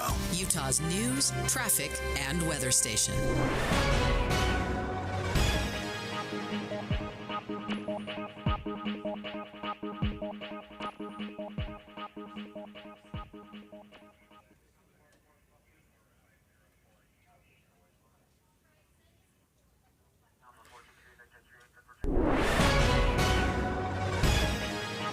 It's 11 o'clock at KSL News Radio. I'm Dan Bomas. KSL's top story this hour. We have breaking news. The vice presidential candidate running with independent Robert F. Kennedy Jr. is considering giving up his campaign and joining forces with the Republican Party. Former President Trump. CNBC quotes Nicole Shanahan as making that statement in an interview. On the other hand, Shanahan says she and Kennedy might remain in the race and try to win at least 5% of the vote to establish themselves as a viable third party. Here in Utah, South Salt Lake officials are deciding this week if they'll approve plans to turn a motel into a homeless emergency shelter. KSL News Radio's Verl Johansson has that story. If approved, the former Motel 6 on 3300 South would become an emergency shelter for families. KSL.com reports the South Salt Lake City Council and the South Salt Lake Planning Commission will meet tomorrow night to discuss the plans. People at the Road Home and Shelter the Homeless hope they can move quickly to have the shelter ready for this year. If approved, the former Motel 6 on 3300 South would become an emergency shelter for families. KSL.com reports the South Salt Lake City Council and the South Salt Lake Planning Commission will meet tomorrow night to discuss the plans. People at the Road Home and Shelter the Homeless hope they can move quickly to have the shelter ready for this year. The shelter could provide 70 to 80 rooms if those plans are approved. The U.S. Department of Transportation plans to use a technology called V2X to make highways safer. It allows vehicles to communicate electronically with road infrastructure like traffic signals, as well as with pedestrians and other vehicles. Implementing the plan, though, requires cooperation from automakers, tech companies, and federal agencies. Your money at this moment, the Dow Jones average down on the day 91 points. NASDAQ right now down 101. And our KSL weather looks like a sunny day ahead today and tomorrow. That's next. KSL News Time, 11:02. Here's a way to get breaking news updates anywhere you go. At the store or in a work meeting, you can get breaking news on your phone. You can quickly read it, swipe, or click for more. It's super discreet, super fast. That's the app for KSL News Radio. Attention homeowners considering roof replacement in 2024. Light up your home this August with Master Roofing. Schedule your roof replacement by September 10th and receive a free V-Lux sun tunnel valued at $1,200. Perfect for brightening your bathrooms and hallways. Don't miss out. Visit masterroofingutah.com to schedule your free assessment and claim your free V-Lux sun tunnel. Call 801-383-0072 or visit masterroofingutah.com today. Light up your home with Master Roofing. How would you like to you. Buy select Bernina sewing machines with free embroidery software and more extras valued over $4,000. Prices are slashed. Hot deals at Dave's Bernina. At their St. George and Provo locations. Offers so good and they won't last long. Featuring 1.9% interest for 48 months on certain machines. All machines are discounted. The Bernina L Series sergers are specially priced that include free serger packages valued over $1,000. All new Berninas come with a 5-year warranty and free classes. Did you know magic is here? Come see the new Bernina 990. This is the most amazing revolutionary sewing machine in the world. Come in for exciting special pre-order offers. Dave's Bernina, 691 East St. George Boulevard and 2017 North 550 West in Provo. Hurry in for amazing bargains on trade-ins, classroom, and demo machines that come with warranties. Hi everyone, it's Congressman Blakemore here. As I've listened to your concerns during my town halls and meetings throughout the district, one thing is clear. Utahns are concerned about border security. According to U.S. Customs and Border Protection, the Biden administration's policies have allowed nearly 10 million encounters nationwide, including over 8 million at the southern border, more than ever before in American history. Record amounts of fentanyl have come through our borders and led to heartbreaking outcomes for families who have lost loved ones to overdoses. For the sake of our community's safety and national security, something must change. This is why House Republicans swiftly passed the Secure the Border Act to strengthen our southern border with new technologies, increase the number of Border Patrol agents, end catch and release, and require transparency from the Department of Homeland Security. I will keep fighting to make 1st District communities safer, and I encourage you to sign up for my weekly e-newsletter and follow me on social media at Rep. Blake Moore to stay updated on my efforts. Paid for by official funds authorized by the House of Representatives. Finish out the summer with Zero Res. Now that the kids are going back to school, it's time to freshen up those floors. The cleaning experts at Zero Res will provide a safe and effective cleaning for your carpets, upholstery, tile, air ducts, and more. Just check out Zero Res's 4.9-star Google rating. This month, get 3 rooms of carpet clean for $99, plus 20% off your air duct cleaning. Book online 24/7 at ZeroRes.com and mention that you want the KSL special. Spell it backward or forward, it's the right way to clean. Zero Res. Traffic and weather together, brought to you by Sinclair's DinoPay app. Save up to 20 cents per gallon. And here's Ricky Meese. A crash is literally pulling away and has just cleared. This is eastbound on the 21st South Freeway at the 202 junction. And we also have the clearing of a crash downtown with Salt Lake City PD at 9th South and 800 West. Get triple reward points on your Rewards Visa card from Cyprus Credit Union when you spend on gas and travel from now through August. Learn more or apply today at cypruscu.com. Ricky Meese in the KSL Traffic Center. Warm and dry today and tomorrow with highs in the mid-90s, and we'll have a chance of rain moving in later this week. Right now, we're at 88 degrees with sunny skies. I'm Dan Bomis from the KSL Common Spirit Health Studios. Listen online at kslnewsradio.com. We're Utah's news, traffic, and weather station. Dave and Dujanovic, your morning companions for talk, analysis, and key perspectives on Utah's biggest stories. On KSL News Radio, Dave and Dujanovic have inside sources. Well, ever since I heard President Biden's speech at the Democratic National Convention last night, I was thinking, what is Boyd thinking? Because what I was thinking, Greg Skordas, is that Biden spent way too much time talking about himself. I raised my right hand, and I swore an oath to you and to God to preserve, protect, and defend the Constitution. I wasn't looking to the past. I was looking to the future. And you thought that was a mistake. I think it was choreographed to stay away from Kamala so far. You think he should have brought her into the equation, brought her into the conversation a lot more, and talked about her more than he did. I think there was a reason he didn't. Boyd Matheson here to settle the score. Of course, you can hear him every day right here from 1 to 3, but we love our preview with Boyd. Yeah. What did you think? So 45 minutes was way too long for the president to speak. And I do want to comment, I think the most offensive thing of the entire night was that he did not start speaking until 11:30 p.m. Eastern Time. That is offensive. He deserved way better than that from the Democratic Party. They allowed other speakers to indulge themselves in long, rambling speeches that felt good to them. They kind of crowd surfed a lot, and that he was supposed to speak at 9, prime time on the East Coast.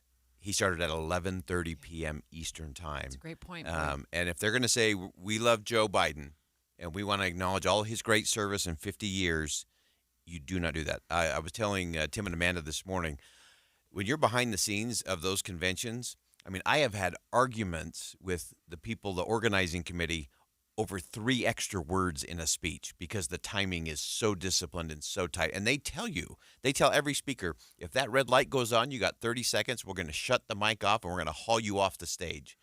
And they didn't. They just let it go. And so I just wanted to make that point because I thought it was a great disservice to someone who has served the country. Whether you like his politics or not is irrelevant.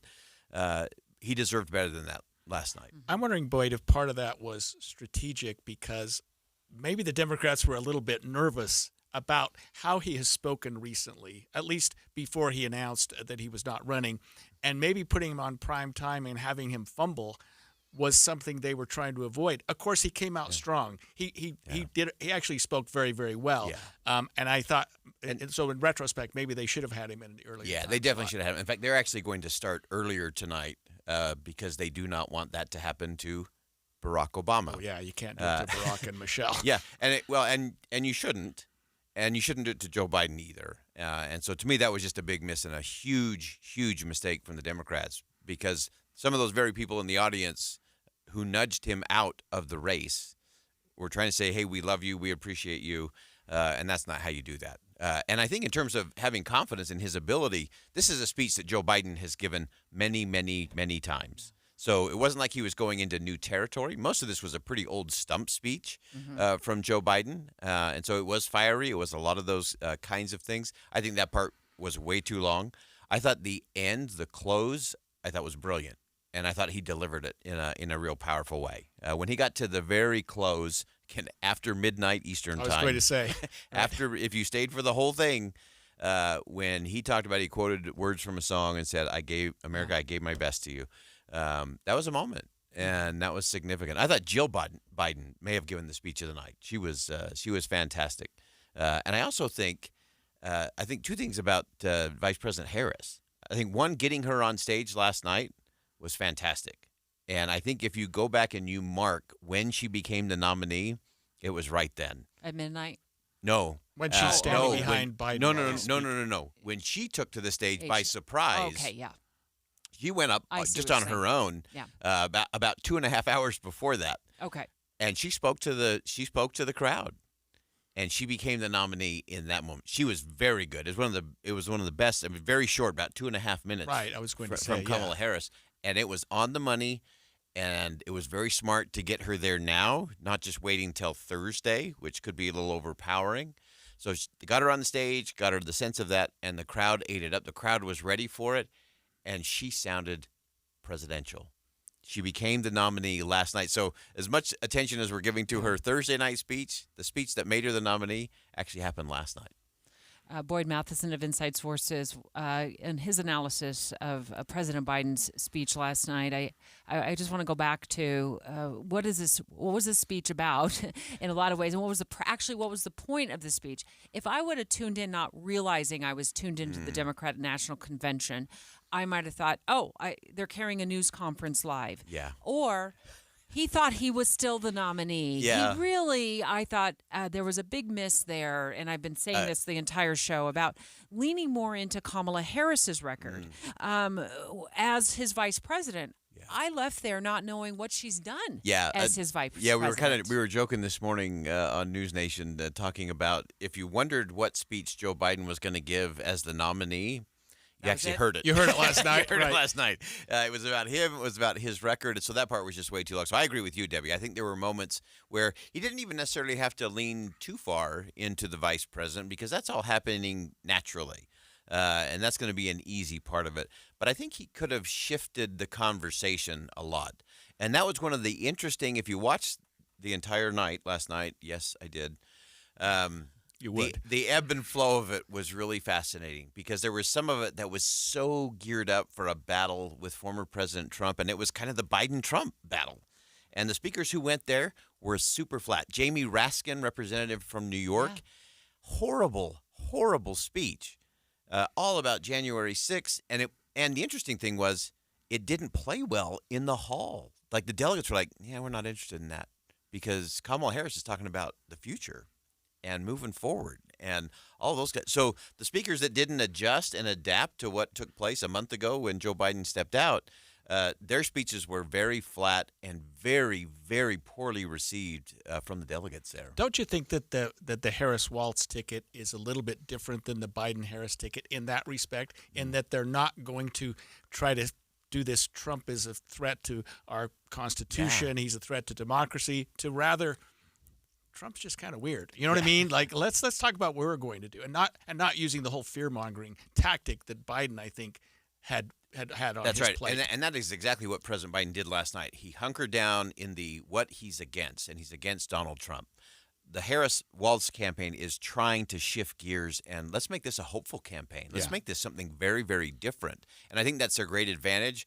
President Biden missed that part of the program last night. I think that would have been a big shift if he could have said, you know what, I'm not going to talk about the guy I was running against because we have more important things to discuss. That would have been a pivot moment, and that would have said more about his confidence in Kamala Harris than anything he could have said directly about her. Boy, I just hope his next speech is not at 3 o'clock in the morning. Boyd Matheson, great analysis as always. Look forward to your show at 1 o'clock today. Boyd Matheson of Inside Sources, 1 to 3, every weekday right here on KSL News Radio. Dave and Dujanovic. A lot of us are with podcast. When you're working, go to KSLNewsRadio.com. Click on Dave and Debbie's podcast and pick a topic and story length. Podcast with Dave and Debbie. Then get to work with KSL News Radio. Hey, checking in? This is not just your flu shot appointment at Walgreens. Yes. Yeah. Uh-huh. This is getting your entire family vaccinated in one trip. Hey, Mom? And a snack on the way out. Get flu shots for everyone in your family, together. Schedule appointments online today. This is wellness made easy. Walgreens. Vaccine subject to availability and for ages 3+. State and health-related restrictions may apply. Do you hear that? Asthma triggers are everywhere, from dust mites, pet dander, and pollen, to smog and smoke. An asthma attack can strike anywhere, anytime. Be prepared with quick-acting Primatene Mist. Clinically proven to open airways quickly. It's the #1 FDA-approved asthma inhaler available over the counter. Primatene Mist. Breathe easy again. Use as directed. Classrooms are filling up again. Bus drivers are learning their routes. And teachers are breaking out homework. Turn to page 12. Listen, with so many kids back outside, go easy on the gas pedal. Take a few extra seconds to look for bikes and overstuffed backpacks. Help make the start of school Quiet down. safer. That's better. A friendly reminder from everyone at KSL News Radio. I love talking about keeping our kids safe. And now that they're going back to school, let's talk with Jeff Johnson, Be Ready Utah School Coordinator for the Utah Division of Emergency Management. He's live in studio with me. Hi, Jeff. How you doing? Good. So let's talk about being prepared in school. What should emergency kits look like at our kids' schools? Well, they should be able to get kids through the night or even longer if something happens. Let's say parents can't get there. Let's say there's impassable roads or a bad storm. The school should be ready to be able to house those kids overnight. They should be able to keep them in their classrooms and make sure they're safe and that they're comfortable.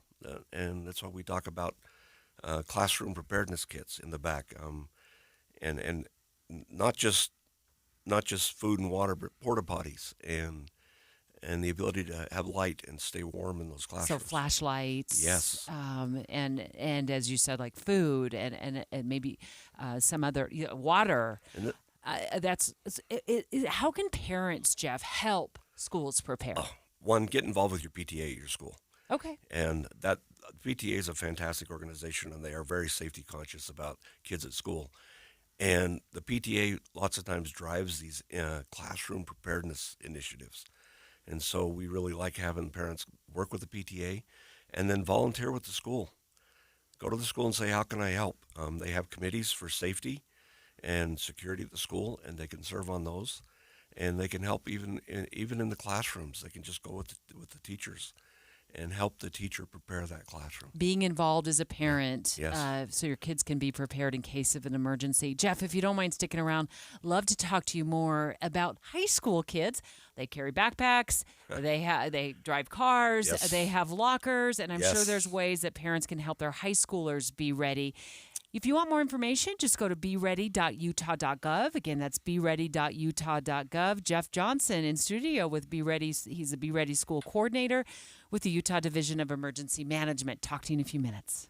Getting help with plumbing repairs is easier than you think. All you have to do is call Any Hour Services or schedule an appointment at anyhourservices.com. No one helps more homeowners than Any Hour Services. You know, Tim, I worry about some of our friends who are losing weight using drugs. I worry about it because what happens when they get to their goal weight? Do they have to take those drugs for the rest of their life? Well, when they go off of them, in most cases, they not only gain that weight back, but they gain it back plus some. This is part of the reason why I chose Soda Weight Loss, and your daughter did too, because we wanted to do something that would change our lives forever.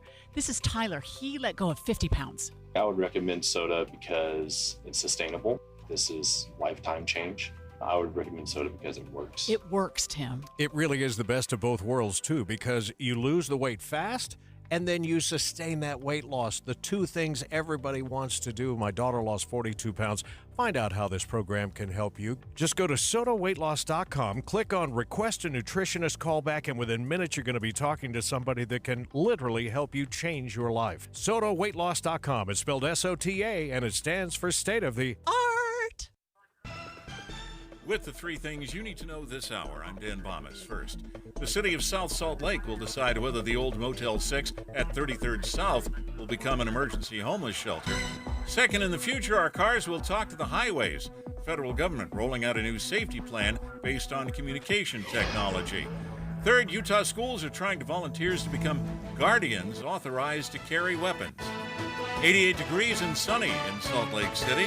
And back to Dave and Dujanovic on KSL News Radio. Dave, and Dujanovic. Eye on the Hill 2024. Special coverage with Dave and Dujanovic. Oh, we have our eye on Utah's Capitol Hill for sure.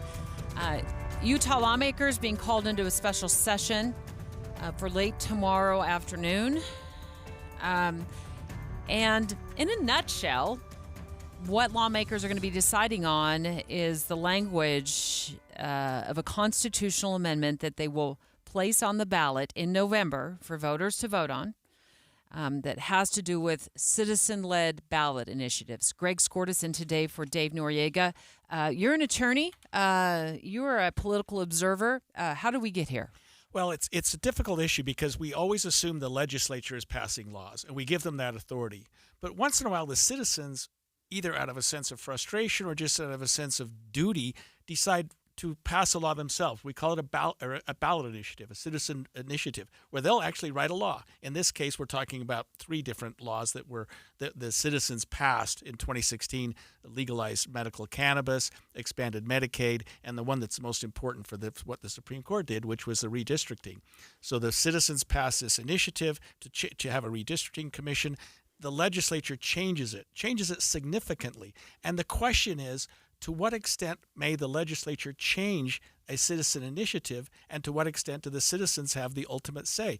Of course, you can't just have the citizens write a law and they have to expect the legislature to just enact it. But the Supreme Court came in and said that their changes went too far.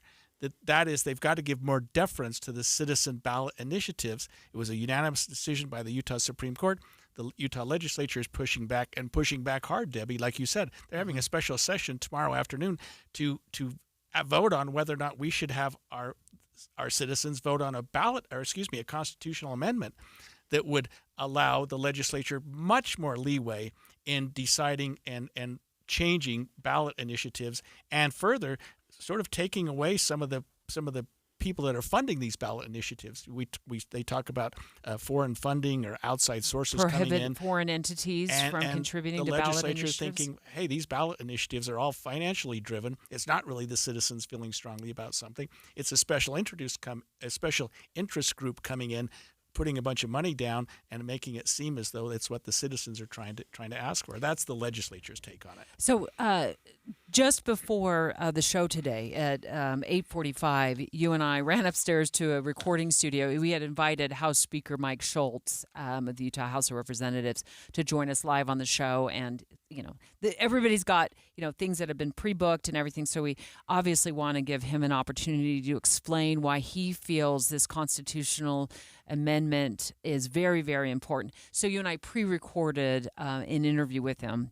It was a more than 8-minute long interview. We played the entire interview in our 9 o'clock hour. We're going to play a little, 4 minutes, a little more than 4 or 5 minutes right now of it. That you can listen to get a better understanding of where legislative leadership is coming from and why they feel this constitutional amendment is so important. So let's listen. Basically, what the legislature is doing is giving the people the opportunity to make the decision. The Supreme Court came out with a decision that upends 130 years of tradition in the state and the way things have worked for the last 130 years. And so what the legislature would like to do is let it go back to the people and let the people make the decision. And so that's what the special session is about. The real concern comes around ballot initiatives.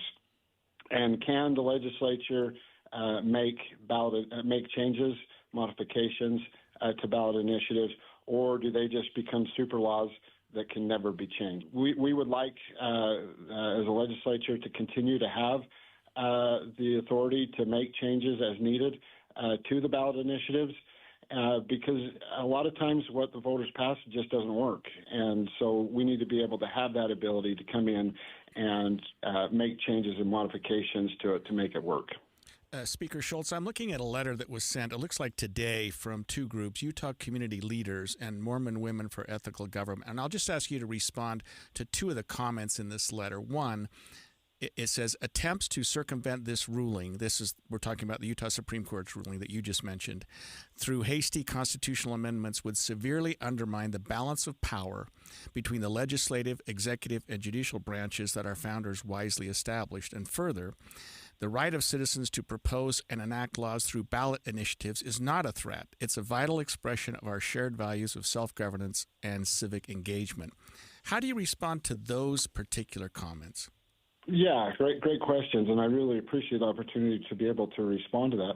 For one, we are not making it any harder for ballot initiatives to move forward. In fact, we absolutely very much support ballot initiatives and the citizens' right to do that. And so we're not making it any harder. In fact, we're actually making it a little easier for referendums. If this passes, there will be an additional check on referendums, and so the time to gather signatures will be extended by about 50% to gather signatures on referendums. And that's just to show that we're serious about having that in place for the citizens to keep the legislature in check. What we've had over the last 130 years as a state has really suited us well as a state. This ruling, make no mistake, the reason why the more liberal people in the state and certainly the Democrats in the state of Utah want this changed and want this ruling to stand is because it will change us and make us more like California. And that's what their goal is, and that's what they like. We don't think the citizens of the state want that, and so that's why we want to give them the option to be able to make the choice for themselves and really take it back to where it was before the 5 Supreme Court justices changed it. Look, if this happens, if this does not change, if the Supreme Court ruling is allowed to stand, we will become like California. This year alone in California, they have 11 ballot initiatives on their ballot going forward. And what they do is they take a shiny object that they think the citizens will like, and they advertise it, and they put it in there, and they say, vote for this because of this and this and this. And they know that the citizens are not going to read everything that's in that bill. And so they will put all this other stuff in the bill. They won't advertise it, and the citizens don't know what they're voting for, but then they're on the hook for it once it passes. And that we saw that happen with Medicaid expansion in the state of Utah, and we saw that happen with medical marijuana in the state of Utah. House Speaker Schultz, how would you characterize your reaction or your opinion to the Supreme Court ruling? And I'll be honest with you, you don't sound happy about it right now. I am upset because I understand the consequences and how it will change Utah. And we fought so hard to stop and not let Utah become like California and some of these other more liberal states. And this is the pathway that the people, those pushing these ballot initiatives want to take Utah.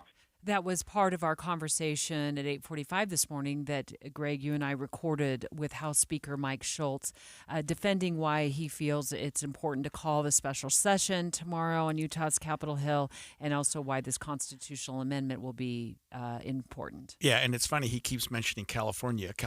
We don't want to be like California. They have 11 ballot initiatives. What we're talking about in Utah is 3 ballot initiatives over the course of the last, I think, 10 years. So it's not like this is some momentum that's going down that it should give the legislature pause. It's a one-off. It's the Supreme Court telling the legislature, wait a minute, when you do these ballot initiatives, when the citizens do pass something, maybe you ought to give them a little deference instead of just changing them and gutting them. And I'm just speaking for what the proponents of these ballot initiatives have said. I also understand Speaker Schultz's opinion that and I think he was great coming in and talking to us and saying, wait a minute, you don't know who's behind these ballot initiatives. And sometimes the citizens don't read them. And if you've got $10 million to put up to support your ballot initiatives and nobody's really speaking on the other side, even though the legislature's going, wait a minute, this is nuts.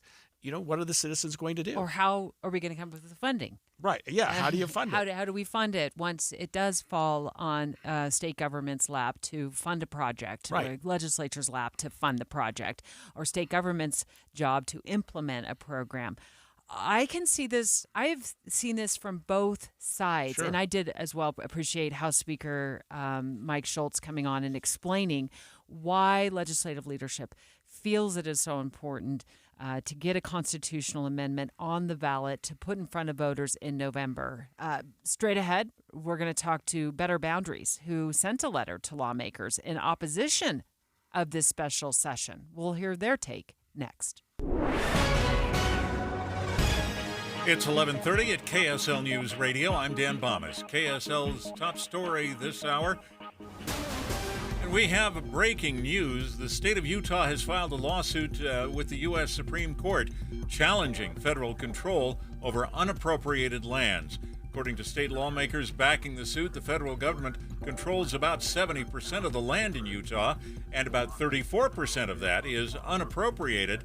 Lawmakers say this lawsuit will not impact millions of appropriated acres such as national parks, monuments, wilderness areas, national forests, tribal lands, or military properties. Schools are working to find volunteers to serve as armed guardians as required by a new Utah law. The guardians would receive a $500 stipend, could not be administrators or teachers. KSL TV's Deanie Wimmer spoke with assistant principals Hallie Nelson and Connie True. Are you concerned about that? Finding people who will carry a gun and defend kids if needed? It's a lot to ask, and it is a lot of responsibility. So it would have to be somebody that either that was already their job or somebody who was already really motivated to protect kids. Those who volunteer would need to pass a mental health evaluation and training from the Sheriff's Department. Your money at this moment, the Dow Jones average down on the day right now, 72 points. The NASDAQ is down 77. And our KSL weather, a couple of sunny and dry days. KSL News Time, 11:32. News doesn't just mean information or dates. It's the story of our local history being told in real time. Be a part of the story. This is Tim Hughes and Amanda Dixon. We hope to be a part of your story. We have you covered on KSL News Radio. Oh, I love helping our listeners be ready. I love Be Ready Utah. I love talking to Jeff Johnson, who's a school coordinator for Be Ready Utah with the Utah Division of Emergency Management. There's nothing more precious than our kids and our kids' safety. So what drills? I agree. What drills should schools be implementing every year to help these students and staff stay safe, Jeff? Well, they're required within 10 days of going back to school to have an elementary schools are to have a drill, and then they're required to do one every month after that by state law.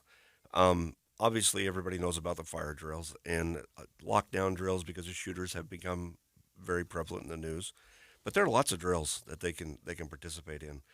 Bomb threat, civil disturbances, earthquake, hazardous material spill outside the school. What are you going to do if all of a sudden a plume of 1050 methyl ethyl death starts blowing over the school?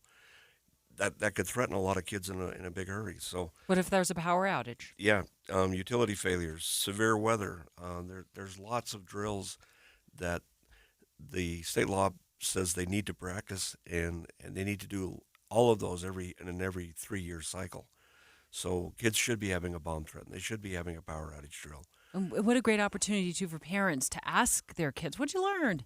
Yeah. And reinforce what they learned. Yes. So they can remember it for if there's a real incident. What about schools having some sort of a predetermined off-site evacuation location, Jeff? That's a lifesaver. There's probably few things that are going to be as big a help as if a school has a predetermined evacuation site. They have a memorandum of agreement that says, I don't need to call anybody, and they have keys to that facility. And then every 2 or 3 years, they ought to practice doing an entire student body move to that school. So this isn't something they're trying to do for the first time the day it happens. But a memorandum of agreement, keys, permission to use that, and within walking distance. Great advice. Jeff Johnson with Be Ready Utah, Be Ready School Coordinator with the Utah Division of Emergency Management. Stick around because I want to talk about reunification with parents. Parents can get panicked too. We need to know about these reunification drills that include parents as well. BeReady.utah.gov. Again, BeReady.utah.gov is your go-to. Stick around, Jeff. Talk to you in a few. When you switch and save with Progressive, you could use that money towards golf lessons to become a scratch golfer. Progressive cannot guarantee that you will ever become a scratch golfer. Scratch golfers are really, really good. Drivers who switch and save with Progressive could save hundreds on average, and sure, you could put that money towards lessons, but if you can't hit the broadside of a barn and think you're going to become a scratch golfer, you're delusional. Sorry, just telling it like it is. Savings? Maybe. Scratch golfer? Don't hold your breath. Switch and see if you could save at Progressive.com. Progressive Casualty Insurance and Affiliates. Not available in all states. It's universally accepted that golf is hard. Progressive cannot guarantee improved performance on the course. We all know what UV rays can do to our skin, but they can also do damage to your car. Keep that from happening with 303 Protectant. 303 Protectant keeps the sun's harmful rays from causing fading and cracking in rubber, plastic, or vinyl surfaces. From the dashboard to the tires, 303 Protectant keeps your car looking new longer. Get 303 Protectant today at O'Reilly Auto Parts. Visit 303radio.com for more information. Traffic and weather together brought to you by Sinclair's DinoPay app. Save up to 20 cents per gallon. And here's Ricky Meese. Nice and quiet on the Valley freeways. No accidents, no delays, including north and southbound I-15 between Ogden and Provo. Ricky Meese in the KSL Traffic Center. Warm and dry today and tomorrow with highs in the mid-90s. There is a chance of rain moving in later this week. Right now, 90 degrees and partly cloudy. I'm Dan Bomas from the KSL Common Spirit Health Studios. Listen online at kslnewsradio.com. We're Utah's news, traffic, and weather station. Dave and Dujanovic, your morning companions for talk, analysis, and key perspectives on Utah's biggest stories. On KSL News Radio, Eye on the Hill 2024. Special coverage with Dave and Dujanovic. In a moment, we're going to speak with Better Boundaries. Has its concerns about the special session and also the possibility of a constitutional amendment landing on the November ballot for voters to decide if they want it or they don't want it. We just spoke moments ago to House Speaker Mike Schultz, or we heard part of our conversation we recorded earlier this morning with him. Greg scored us in today for Dave Noriega.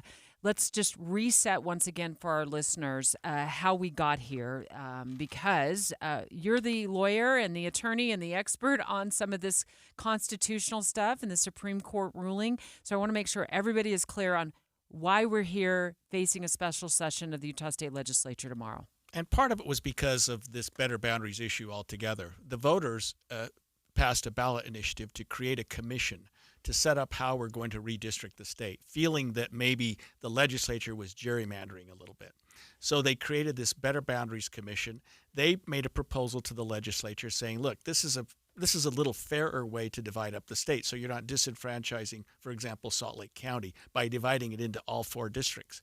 The legislature said thanks, but no thanks, and enacted their own boundaries. And so the lawsuit came about because if you're going to have a ballot initiative, it ought to have some teeth. And the Supreme Court agreed. Legislature, you can't just change something because you're the legislature. You've got to give the citizens some deference. And the legislature is saying, look, we do give them deference. They told us to create this commission. They told us to look it over. But somebody's got to implement it. The legislature somebody has to recognize the nuts and bolts of it. So let the legislature do that. What they're now trying to do, Debbie, is get a constitutional amendment, which will require the citizens to pass, that gives the legislature a little more leeway and the courts a little less leeway in second-guessing what the legislature does with these ballot initiatives. Here's part of what House Speaker Mike Schultz talked to us about this morning regarding his concerns over ballot initiatives. The real concern comes around ballot initiatives. And can the legislature make changes, modifications to ballot initiatives, or do they just become super laws that can never be changed? We would like, as a legislature, to continue to have the authority to make changes as needed to the ballot initiatives, because a lot of times what the voters pass just doesn't work. And so we need to be able to have that ability to come in and make changes and modifications to it to make it work. Let's bring on Katie Wright with Better Boundaries to talk to us about their take on this. Katie, thank you for joining us this morning. Thank you for having me. So tell me, is this a knee-jerk reaction from the legislature? Is this something that needs to be done, or do you feel like we need to have better definition in how we implement these citizen initiatives?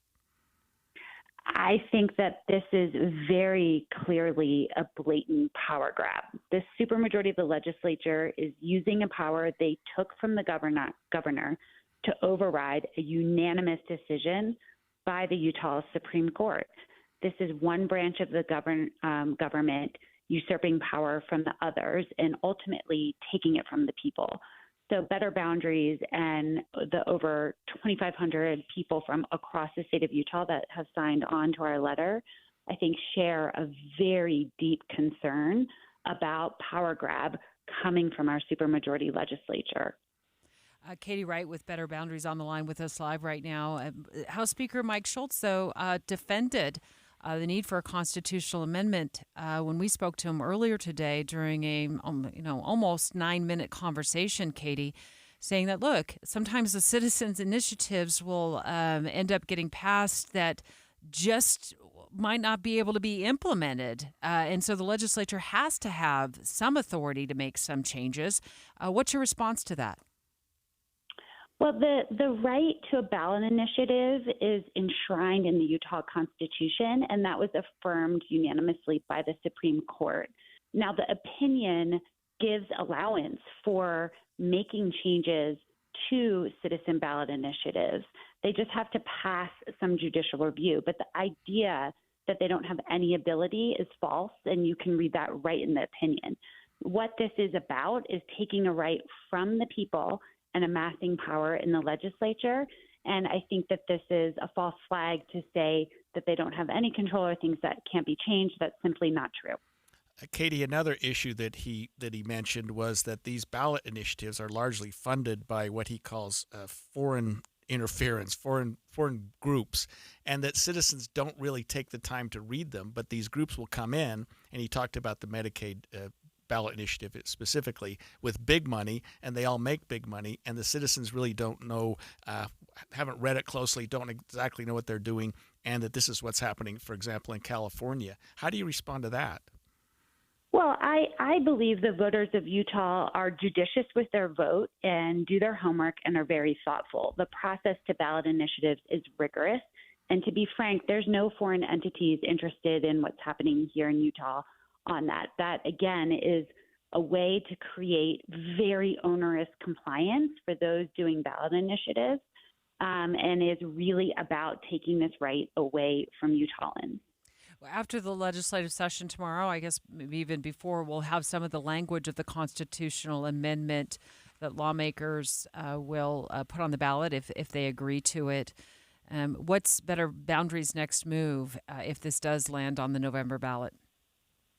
Well, I think it's important to know that legislative leadership has given themselves the power to write the ballot initiative language and taken away the requirement that it's neutral.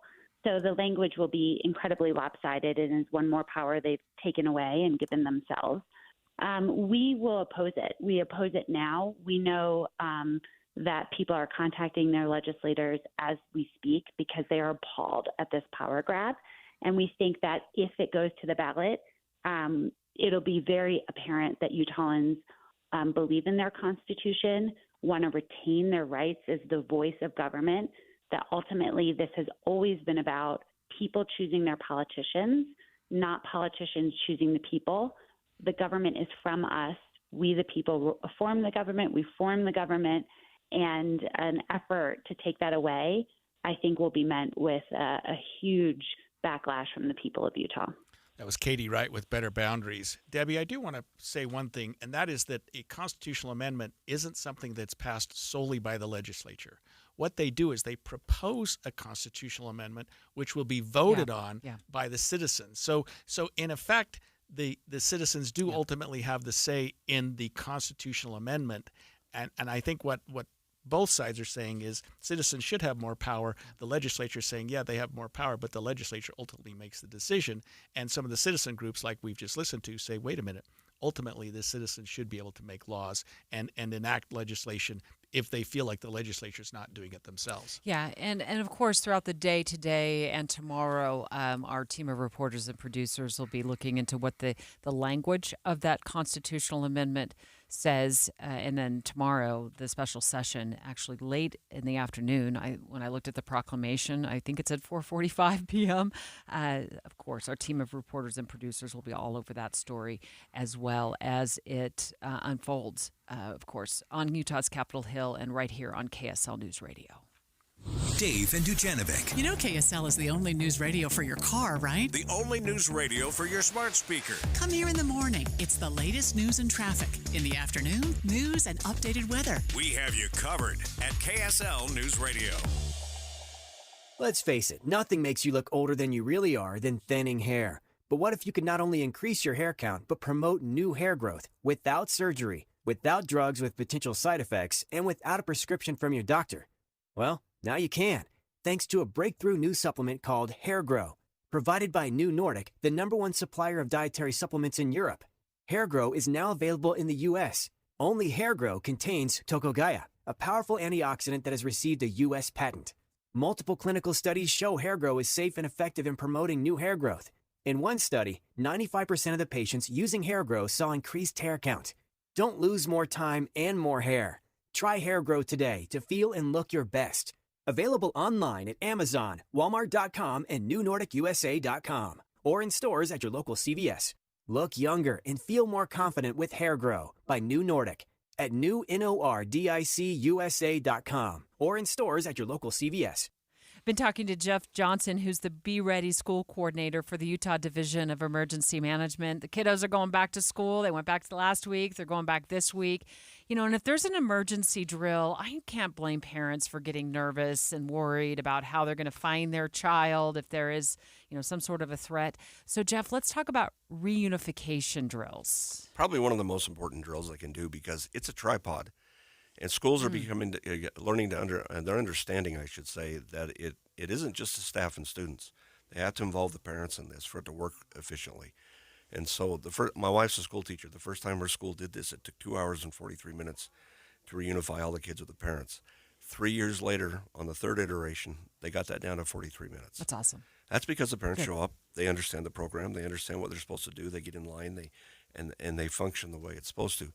Reunification drills are a tripod, and people need to understand that it also one of the legs of that tripod is the parents, and so we highly encourage parents to get involved with their school emergency plans, and to make sure that the schools are reaching out to parents to involve them in those emergency plans. Well, and hopefully they're nudging their schools if they haven't heard anything to find out more. Where should reunification drills be practiced? Okay, at the school, obviously, and that's going to be the most important place. But at your secondary evacuation location, the one we just talked about where you have a memorandum and keys to that, there should be a reunification drill practiced there at least once every 5 years. When schools evacuate to that secondary location, it can become a whole new bite of the apple, and they need to have that practiced at that location. Jeff Johnson with the Utah Division of Emergency Management and Be Ready Utah, looking out for the safety of our kids as they head back to school and throughout the school year. Thanks for joining me in studio today. Always informational. Thank you for the invite. Yep, anytime, Jeff. Jeff Johnson, Be Ready School Coordinator with the Utah Division of Emergency Management. Look, you can find out a ton of information at beready.utah.gov. Again, that website is beready.utah.gov.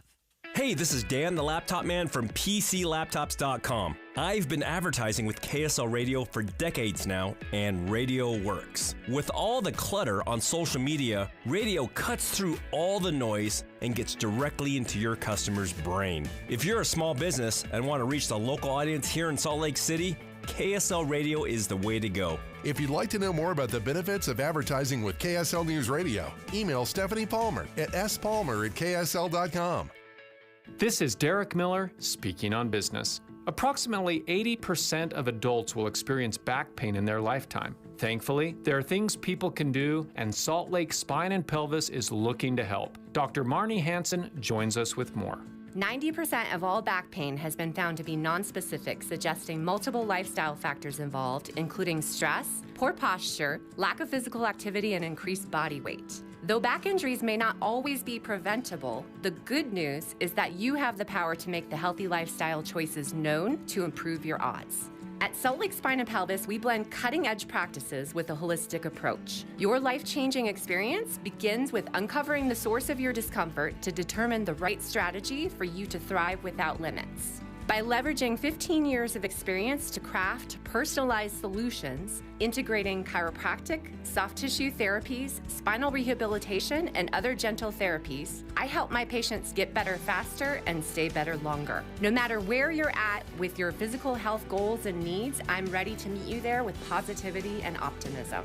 Let me help you have a healthy and happy spine for life. Salt Lake Spine and Pelvis is committed to ensuring every step aligns with your needs, delivering precise chiropractic adjustments, soft tissue releases, and more.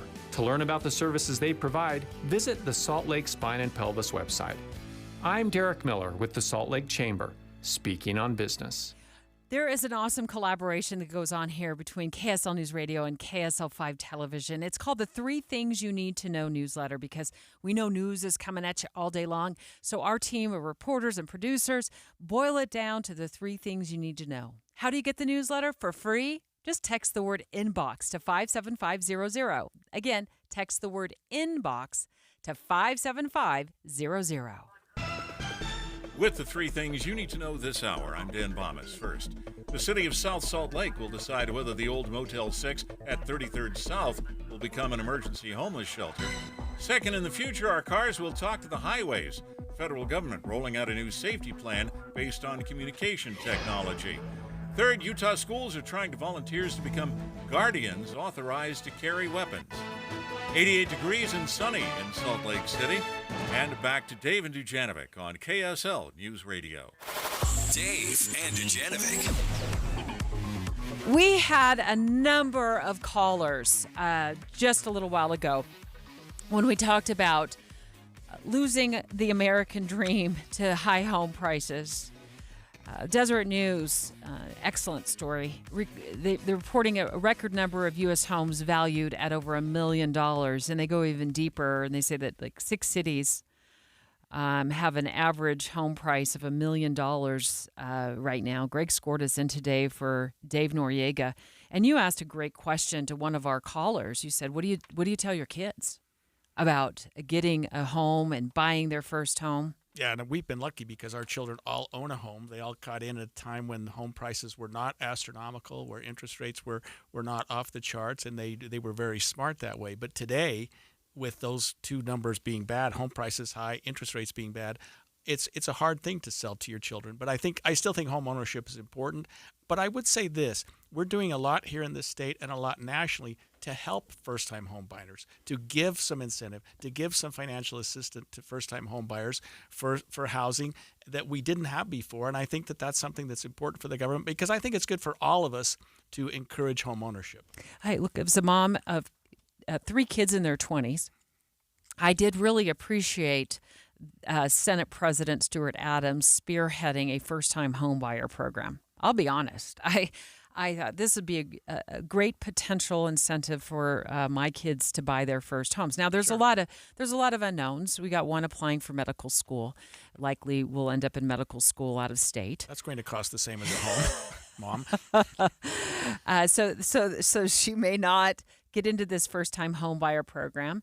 And our oldest daughter is thinking in that direction now. But $20,000 down, the state will give you as a interest-free loan until you refi or you sell the home. So if you refi, you sell the home, then they take that $20,000 back. But it gets you the potential to get into that first home, and you can use it for the down payment. You can use it to buy down points on the interest rate. You can use it for closing costs. Yeah, because let's face it, that's what really hurts first-time home buyers. Yes. It's just getting their foot in the door. Once they're starting to make those payments, especially when it's come down because of programs you're talking about, the young people are into it and they're doing well. But getting that first step, just being able to sign on the bottom line and close on a home, knowing what was required with down payments and whatnot, is what's causing. So there's problems. a couple of caveats to this. Home up to $450,000 that is either a new build or has never been lived in. So it's either a new build that you're getting built, or it's a spec home that was already on the market, kind of sitting there waiting for a new buyer to come along. So $450,000 in today's housing market likely gets you into a townhome. Yeah, or a small home, but a nice home, $450,000. When the median house price in Utah is $551, that's close to the median house, not far below. As part of this story in the Deseret News, they also posted this survey of how Americans are feeling about home buying.